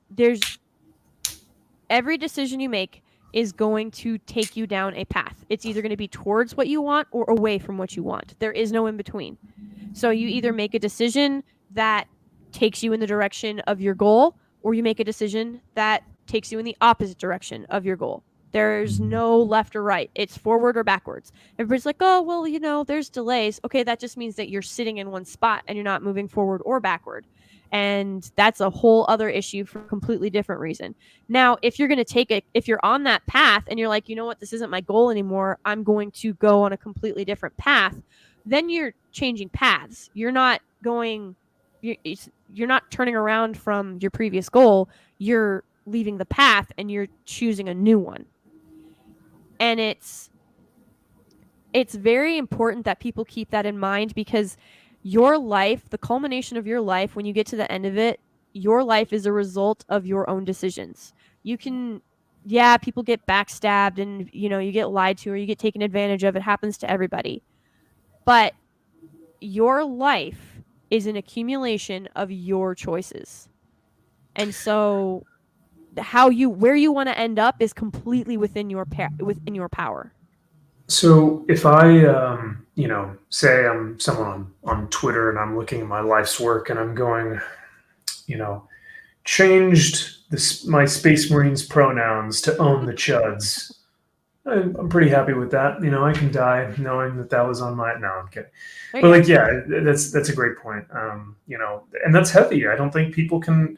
Like I said, that accountability and that self-reflection and introspection to look at yourself and go, what is it that I really want to do with my life? What is my purpose? And are the things that I'm actively doing throughout the day, throughout the week, throughout the month, the year, are those things bettering myself? And am I getting closer to that purpose? And if not, why am I doing these things? And those are always good questions to ask. Speaking of why are they doing these things, for the last 30 minutes, you want to go over the new rules for some of the old spacey boys, Space Marine The old boys. spacey boys. Yeah. Sure. Hey, Father Miller. Happy Sacred Heart Month to you. For those that Hey, don't Father know, Miller. I am Catholic, and so is Father Miller. So, Father.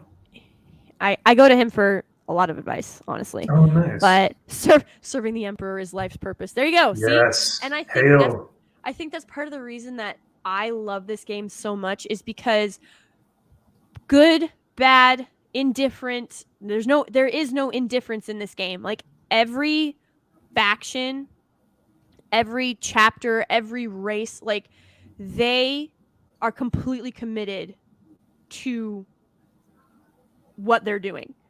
Like they have you never question you never question your purpose in this game. No, and I think that's part of the appeal. And I think what especially a lot of these women are trying to do is they're trying to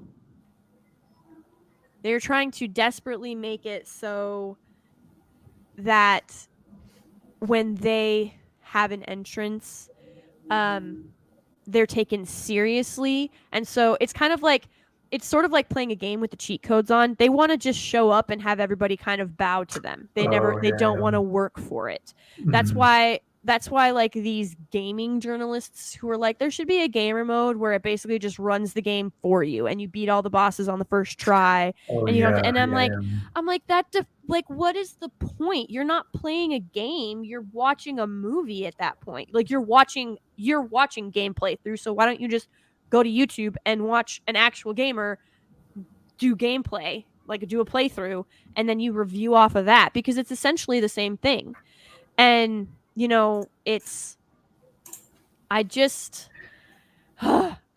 so frustrated. Just put in the time, put in the work, and you'll never have to feel inadequate or insecure or like you don't belong, or what's the other thing? Imposter syndrome.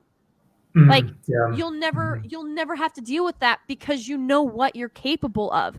And when you see someone who is better than you or faster than you or stronger than you or more capable than you or smarter than you, it gives you an aspiration of what to be, of what to work towards, of there's another level of exceptionalism that I can strive for. Because I'm going to tell you all right now, none of us, myself included, we're not peak humans. Like, we are not at the tippy top of every instance in the world. That's another thing that, like, especially, like, a lot of beta males do it, but women especially do this, where they pretend to be, like, experts in everything.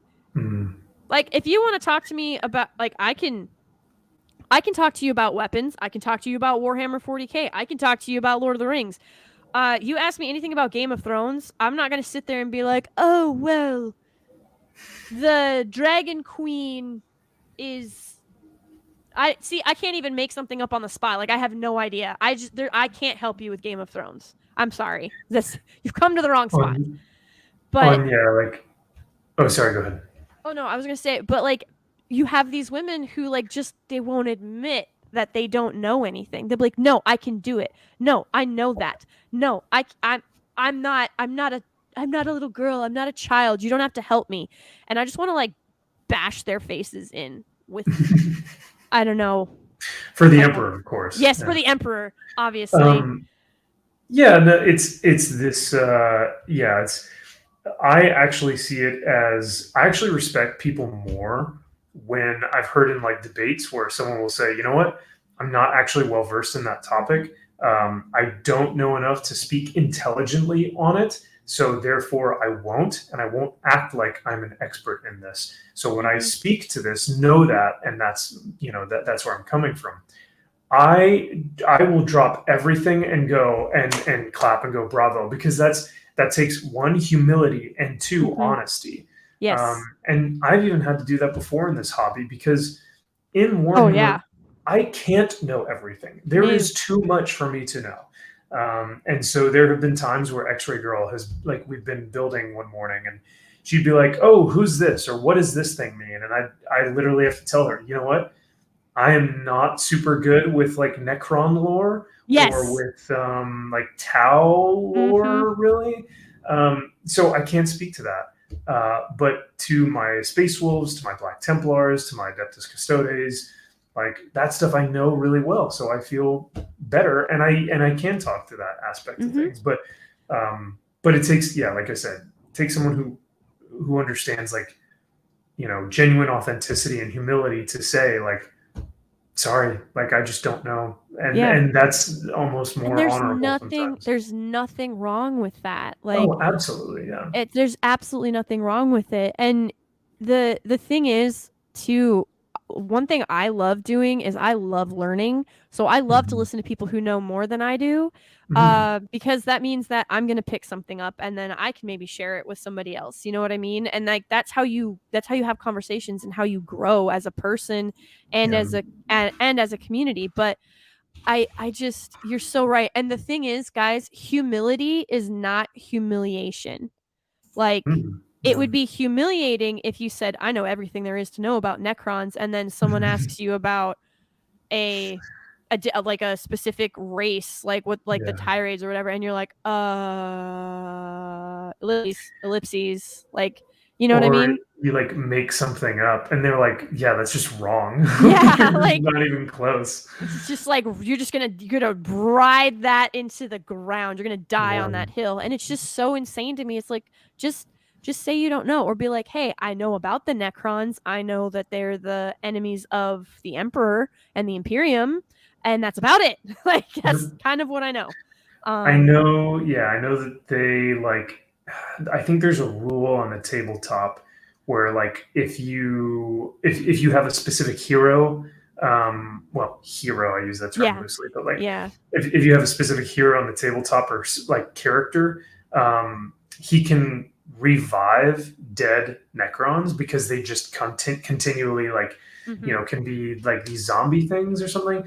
So like something like that is a kind of cool thing, but past that, couldn't tell you. Like that's about it. So no, I know one race, like I know they eat, is it air? I can't remember if it's air or energy. But like they literally suck the soul out of the planet and then leave, and it's just a rock. Like I know that is something, but I don't even know why I know that. I just do. But it's like, you know, so yeah, cool, but as you can tell, my Necron knowledge, that pool of knowledge is very shallow. If you dive into that thing, you're going to break your neck. But you want to talk about an institution that has lore and history. Go ahead, ask me about, I still know my ditties from the Marine Corps about like, it's so, I mean, 2 Marines, 2 Medals of Honor, Dan Daly and Smedley Butler. You've got Chesty Puller with his 5 Navy Crosses. Like Smedley Butler, how could you ever forget a name like that? Right. But you just like, and there's some stories that just stick with you, but there's so much history in the Marine Corps, and there's so much tradition that you can't help but just get like addicted to it. And I think I've always really loved history and lore, and I think that's why Lord of the Rings and Warhammer 40K and the Marine Corps, and me being Catholic, you want to talk about a religion that has a lot of history and a lot of depth, like there's so much there. And so just those 4 things, there's so much to study and to learn. It's just crazy. And so speaking of learning, here we go. Space Marine chapters are faction focus. Yeah. Look at just the artwork on this is amazing. Yeah. So great. One of the first things I wanted to say that's just, I think this is a really cool concept that it is like really badass and makes it more fun, I guess, is Lionel Johnson just came back into the fold, the chapter master for the, the Primarch for the Dark Angels. And what's cool is that he now has like one of those keywords in his rule book that says that he can now be associated with other, or he can be played on the tabletop with other chapters. So if you're playing Blood Angels, you can bring Lionel Johnson with you, and whatever buffs Lionel Johnson like brings to the army or to the Blood Angels, like he can do that. And I was like, that's so fucking cool that like because when you think about it, Primarchs, if they were to come down onto Terra and whatever army's there, Space Wolves, Ultramarines, whoever it is, if they see a Primarch, they're probably going to follow him into battle, and they're probably going to take on the traits that he portrays as well. Yeah. So I just thought that was a cool little thing. It's like that's badass. So, that is like that's actually really cool to think about. I'm excited. I want to go play tabletop. We just got that news, and so, I don't know. He's an expensive boy, though. He's fairly. It's all expensive. That's very true. No, I think. I love how. I don't know. I love how well this game plays, and like no matter if you are like a lore enthusiast, like whatever your jam is, whether it's the video games, the novels, the codexes, if it's the tabletop, if it's the films, or if it's just a general interest, there is literally already something for everybody in here.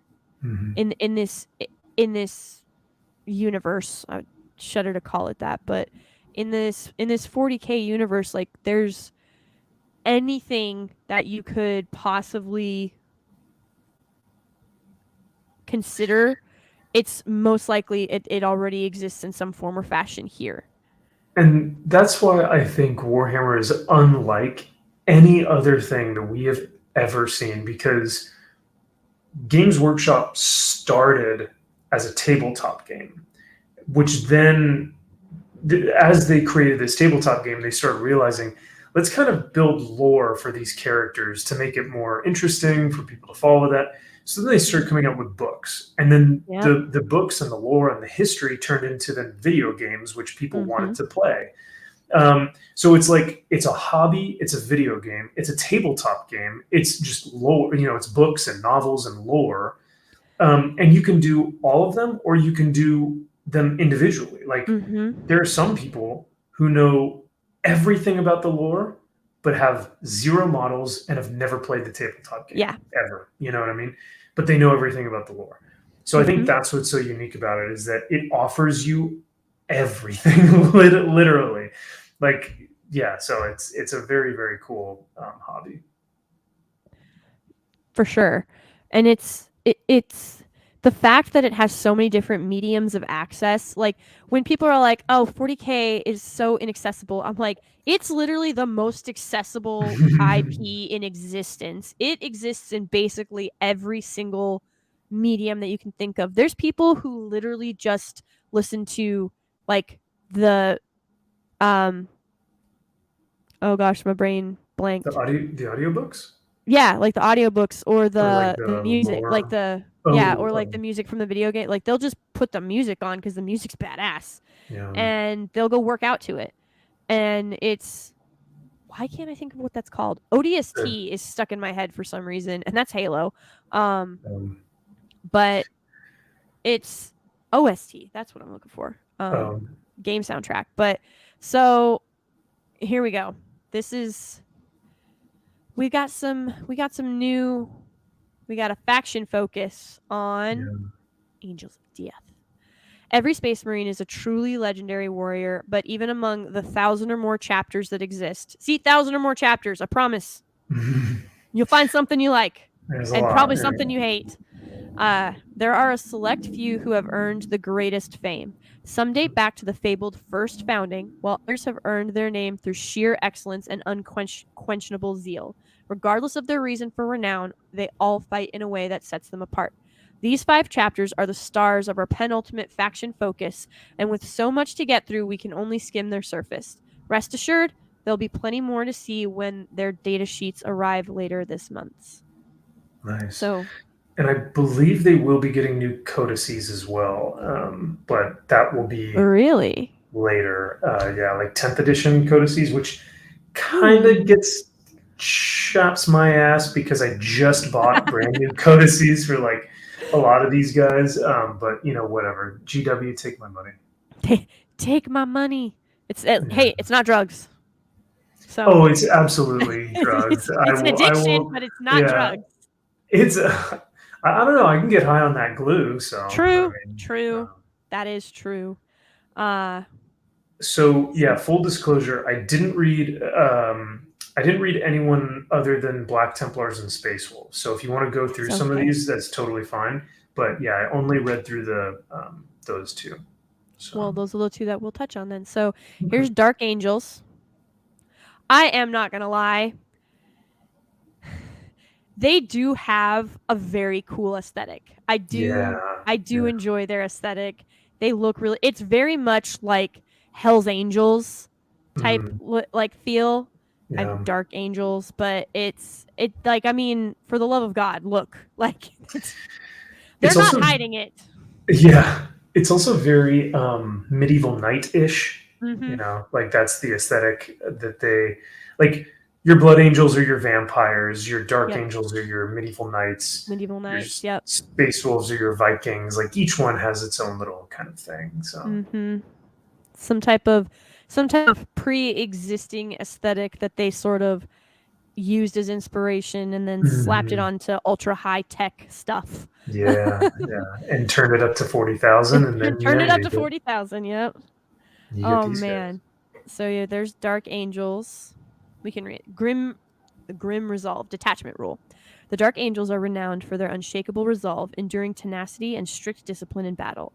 They are tactically astute, able to prosecute their wars on any front. On the offense, they strike with all the martial pride of the lion, while in defense, they are stalwart, determined to accomplish their mission no matter the cost. While Adeptus Astartes unit from your army is Battle Shock, change the objective control characteristic of models in that unit to 1 instead of 0. Nice. Okay.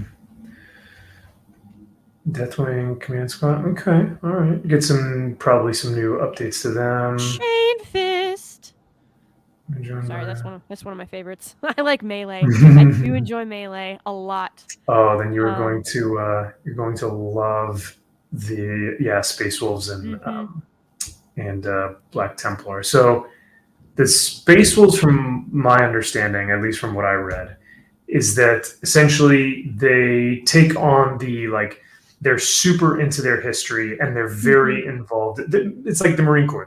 They love their history, and they tell these sagas and these stories of great heroes and great conquerors and so when they tell those stories, they can buff the entire army. So I think if you go down a little bit more, I think it's called Logan Grimnar. Yes, I just had to deeds worthy of saga. Yep. Yeah, so like you're right, their sagas and their stories inspire them to do great deeds on the battlefield.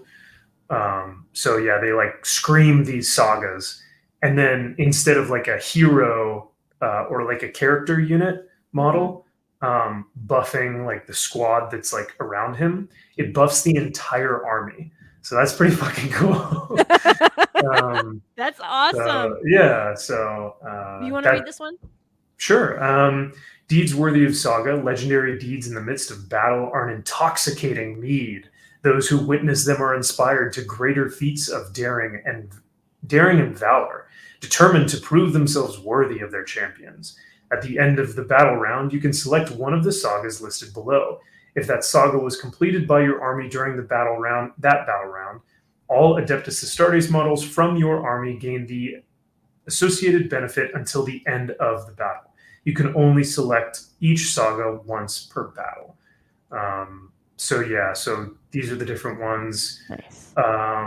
If you utilize Saga of the Warrior Born, it's like a trade-off. So like once you've done this, you can then do this. So if you've completed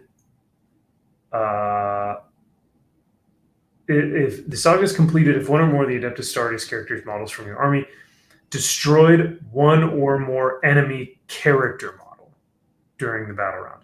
If you've done that, you can then call the Saga of the Warrior Born, Melee weapons equipped by Adeptus starting models from your army have the sustained hits 1 ability. Yes. I forget if... So there's another one on here that's it's not sustained hits. It's scroll down just a little bit more. It's something like Feel no pain, 6 foot. Dang. Lethal hits. Lethal hits. So Saga lethal of hits. Beast Slayer. I love it. Yeah. So lethal hits is like, from what I remember, is if you roll a 6, it's an automatic wound. So if you're rolling to hit and one of those hit rolls like a 6, it like automatically wounds the enemy. So that's a bit, if you're like Space Wolves, which are known for melee, if you're really just trying to get in there and just fuck shit up, that might be kind of cool.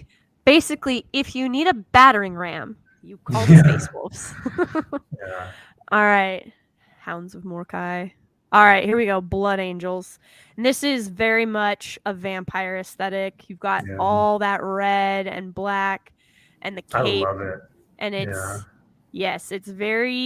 very vampiric aesthetically. Blood Angels are perhaps the most beloved and respected chapter in the galaxy, known for their glorious self-sacrifice and willingness to defend every one of the Imperium's citizens. Yet, despite this nobility, their gene seed harbors a terrible flaw, and the red thirst urges them to acts of unbelievable violence in the heat of close combat. All right, detachment rule: the red thirst. Though they strive to restrain it, the murderous ferocity of the Blood Angels simmers beneath the surface of their thoughts. In battle, this rage drives them towards the foe and lends great strength to their blows. Each time an Adeptus Astartes unit from your army is selected to fight, if that unit made a charge move this turn until the end of the phase, add 1 to strength and attacks characteristics of melee weapons equipped by models in that unit. Lots of melee boosts. Yeah. Lots. And especially on a charge. If you successfully get that charge, I think this might have been earlier editions because it's been a while since I've played, but I think if you successfully make a charge, you can add one attack to your guys. Maybe that's just Space Wolves or something, but nice. But that's cool. Very cool. So as you guys can see, there's a lot, and here's Black Templars, which I do love this. I love this aesthetic. It's so great. Like, you want to talk monks, yes, like you want to talk like priests with blades. It's amazing. I love it. It's such a cool faction.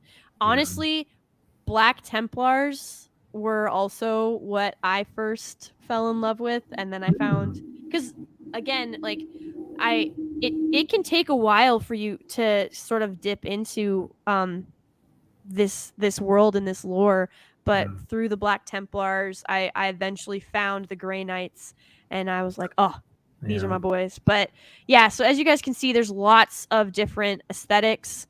This is the Death Watch, and this one for me was always more like Blade Runner sci-fi feel. That's what this gave me. Someone tried to tell me that they tried to do like Star Wars, and I was like, nah, I'm definitely seeing more Blade Runner. I would even say like Mad Max more than Star Wars for sure. But it's very much like a smorgasbord of just any faction that has just ever been alive can just join. And you're now on this like crazy, like everyone has their own fucking weapons, and it's just like, mass chaos. And but they all have that one distinct Death Watch shoulder pad. Nope. But it's so great. So those were the and see, like, here's more faction focus that you guys can get into. If you guys want to start dipping your toes into the lore, but you don't want to drop the money on like a codex or something, I completely get it. Definitely go check them out online. Like the warhammercommunity.com, it's got a whole bunch of stuff on there. But I think, what I'm really shocked, I know, Max, we're going to wrap up here in just a second, guys, because I know it's late and we've been going for 2 hours, but I have a question for you as we exit. We've gotten a lot of Warhammer news, not just today, but like in the past month. It feels like we've just been undulated with like so much news regarding the Warhammer community. Nothing about this though. And this is another thing that I have issues with, because the last update that I have that is available is from December of last year about the Amazon 40K series. There's been, I mean, they haven't even, now obviously there's a writer strike going on, and I don't know if Amazon saw that coming and so they didn't hire one, but there's been no casting announced. There's been no writers announced. There hasn't even really been, I mean, guys, when we say that the lore is deep, this could be a Horus heresy, it could be chaos gods, it could be the birth of the Imperium, it could be you know, the Emperor and the like there's so much it could be on a broad scale, but then there's also all these individual, again, we're going to use this term loosely, heroes in the universe that Henry Cavill could portray, and we've not heard anything. I'm kind of thankful for that. I think if they take their time, I don't need to hear anything. And if they do this under wraps and they keep it, for the most part, contained, and then start to release stuff, I'm fine with that. But that's maybe just me. I also think that when we first got the news, Henry and his girlfriend had just gotten the rights, and so they just got the thumbs up. But they had no casting director, they had no other producer, they had no director, they had no screenwriter. So they still have to hire all these people. And so there's a part of me that's like, if we're not hearing anything, it means that they're really taking their time before they're willing to announce anything, because they really want to make sure they get this right. Because when we look at like Rings of Power, they were coming out with shit every other week. It seemed like there was another new announcement or another new article with zero substance, and we all saw how that happened, or how that turned out. So there's a part of me that's saying, I'm wondering if maybe this quiet actually means that they're really working hard. But I don't know. That's just me. I've never been good at predicting stuff though, so I don't know. I just see there's a part of me that wants to agree with you, but there's this other part of me that is scared that Henry Cavill is behind the scenes, not picking another fight, but is like having to fight Amazon on this as well. Like he had to fight Netflix on The Witcher, and he lost that. But like he walked away from The Witcher. Now, whether or not he's actually going to be the loser in that scenario remains to be seen. I don't think he will. I'm pretty sure The Witcher's dead after season 3. Especially since they're splitting season 4 into 2 and calling it 2 seasons.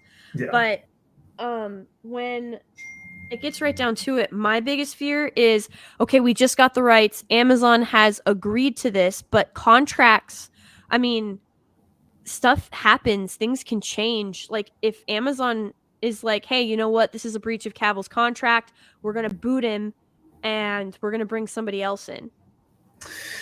See, that I don't think can happen, because Cavill came to Amazon only for them to produce it. So I think it's Cavill's like baby. Like I think Cavill was the one who reached out to GW and said, I personally want to buy the rights and own them so I can make a show, and I want Amazon to help. So I think if they do the contract right, Henry can be the sole owner, if you want to call it that. Like the proprietor.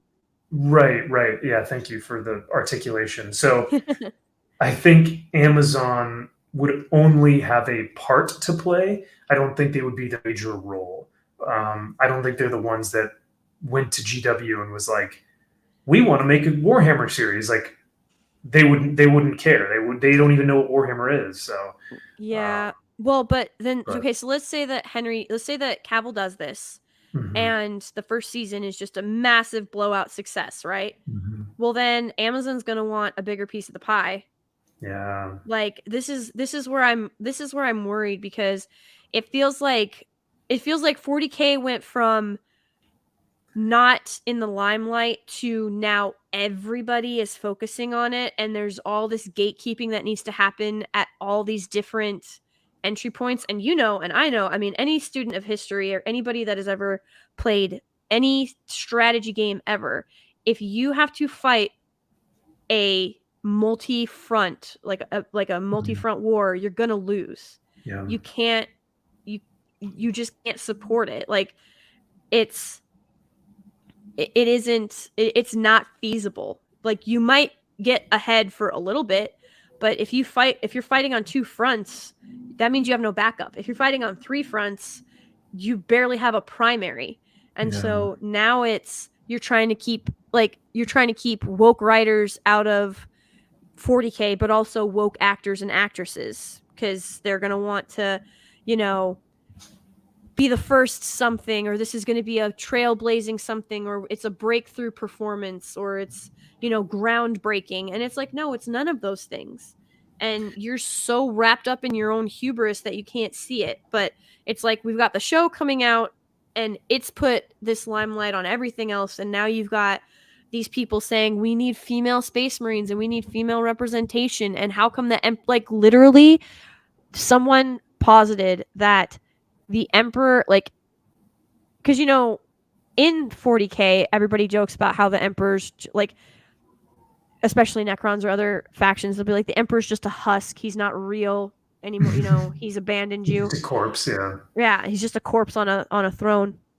Well, then you've got these people who take that literally and to the next level, and they're like, yeah, how come it can't be an Empress on the throne now? Like, how come a woman can't sit on the throne? And I'm like, dude, that's not the point. That's not at all the point. And what is she gonna do? Just walk in and be like, hey guys, I'm the Empress now? Like, no, he literally, through sheer will, determination, and some dark processes, was able to rise to where he is and be the savior of mankind. Like, you can't just, it's not a mantle. You can't just walk in and take it. That's not how this works. But you've got women saying, they're like, oh, we need an Empress of mankind. And I'm like, and it can't even be of man, and why does it have to be mankind? Why can't it be humankind? Or people kind? Womankind. People kind. Because, I'm like, something's wrong with you.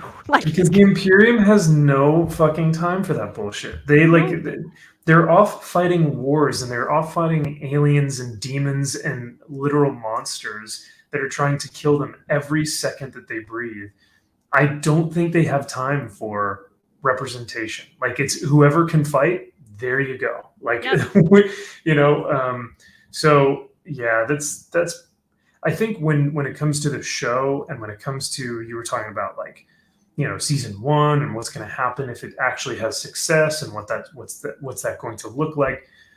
That's why I've never wanted, and this is a controversial opinion, but I've never wanted a Warhammer show or a movie or any type of franchise, because everything that turns to mainstream turns to shit. Yeah. We've seen, Star Wars was a niche thing for just a bunch of fucking nerds. And then once Disney got a hold of it and it became more mainstream, and the cool kids now had it, same thing with Marvel, same thing with Doctor Who, same thing with Rings of Power. Once it became more mainstream, it became ruined.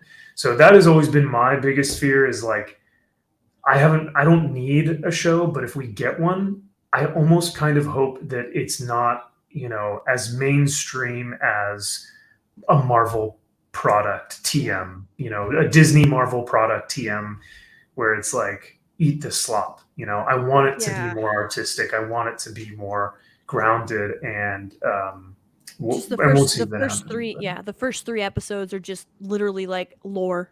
It's just backstory. It's the Emperor telling a story. Just being these are my great deeds. But yeah, I'm just, like I said, you bring up a really good point. There used to be a time where everybody dreamed about their favorite IP being on the big screen, or even the small screen. And now it's stay away from my stuff. Don't touch it. Don't come near it. Don't, just let it alone. Just stay away.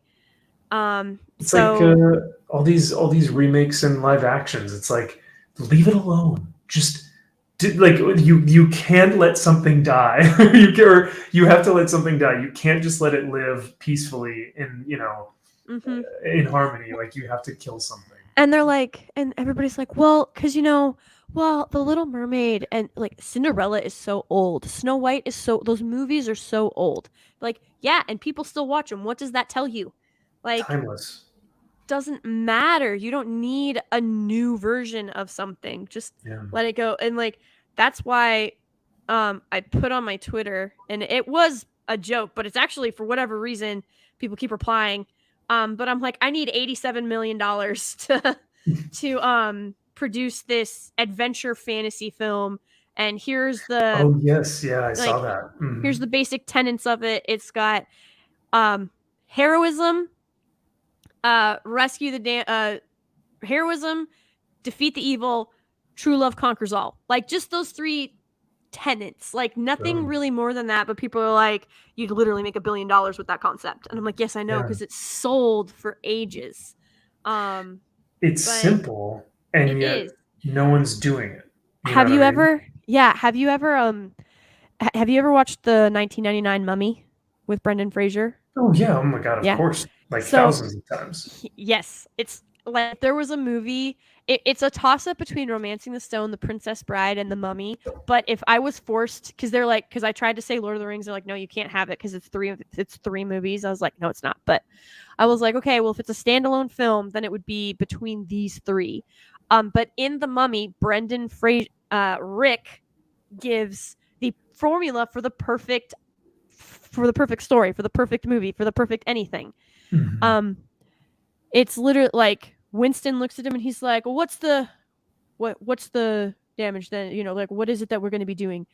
And he goes, what's this got to do with the Majesty's Royal Air Force? He's like, not a damn thing. He goes, is it dangerous? You probably won't live through it. Huh, Joe, do you really think so? And then he's like, what will we be doing? And then Rick's he goes, I want to make sure I get it right. I had it in my head. Hang on. Kill the bad guy, rescue the damsel in distress, save the world. Like, Yes, that's it. yeah. That's all you need. Boom. $1 billion right there. Yeah. Kill the bad guy, rescue the damsel in distress, save the world. That's it. It is that simple, Hollywood. Lady G, you're so bigoted in your mindset, because don't you realize that all three of those things are rooted in racism and white supremacy? Like, they are they are not subconsciously, they are consciously and inherently racist, and you can't have those things. I'm sorry, but that's not how this works, Lady G. Too This bad. is I want new. them, and I will have them. Too bad. Too bad. I want them. Also, Yeah. ask me if I care, because I've Yeah. seen Real Evil, and I promise you, those are not it. If No. anything, it's how you defeat real evil. But Yeah. before we go, Samil the Infamous, right at the end there, snuck in with $5, says, if you want your favorite things to remain good, gatekeep the hell out of them. Amen. I agree. All right. Well, I know I kept you about 13 minutes longer than I said I would, but Okay. what are you up to? Where can they find you? What are you doing? Your 40 seconds, your 40K and 40-second vids. I'm addicted to them. Yeah, they're fun. Thank you so much. I appreciate it. Yeah, I've been doing some shorts. Basically, they're 40K and 40 seconds. So it's like a little lore snippets and tidbits for people who want to get into the hobby, or people who are already in the hobby but just want some, like, a fun little snippet of an episode of a character, or maybe an army or armor or weapons, whatever it is. I just try and add like something to one of those shorts, and they've been a lot of fun. They're great because they don't take up too much time for me to make, and it gets me so much more involved in the lore and in the hobby. And I think people like that stuff because they're easy to watch. It's a minute of your time, and then you're out and you learn something new. So I've really been enjoying making those. But yeah, you guys can find me at my full name, which is Maxfield Von Priestley, hence the MVP initials here. But no, it's a pleasure. Thank you for having me on. This was super fun. And thanks for coming. Of course. It was a great time. Yeah, I really enjoyed this. So we'll have to do this again. And Yes. yeah, thank you, chat, for adding to the conversation, because that's always a lot of fun as well. So. Absolutely. I'm really excited, and like this stuff just gets me pumped for more. And you like there's guys, you only have a finite amount of time on this planet, so make sure you spend it wisely. Mhm. It is the one commodity you can never make more of. So and I will see you in Dallas. yes, Hopefully I'll see I you get in to Dallas. see you guys chat in Dallas as well.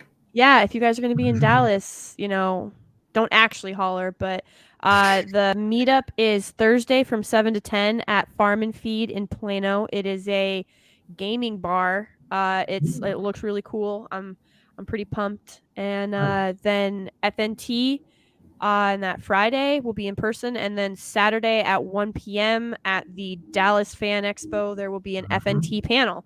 So definitely come and check that out as well. And Gary has a video up on YouTube, where you all are right now.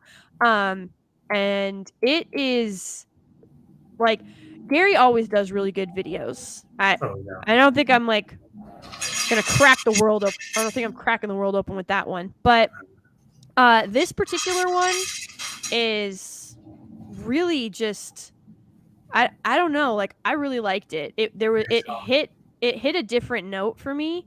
But here, let me see if I can real quick. All right.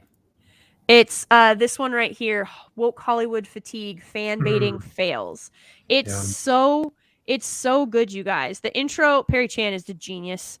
Can you tell what I watch? Like Gregorian chant, 40K. Nice. Oh, I love it. Like epic Spirit of the Warrior. I've listened to this makes so much. Like I've got Disparu every other one. I've got Az every other one. There's Gundam. There's UMax down there. I listen to all of y'all.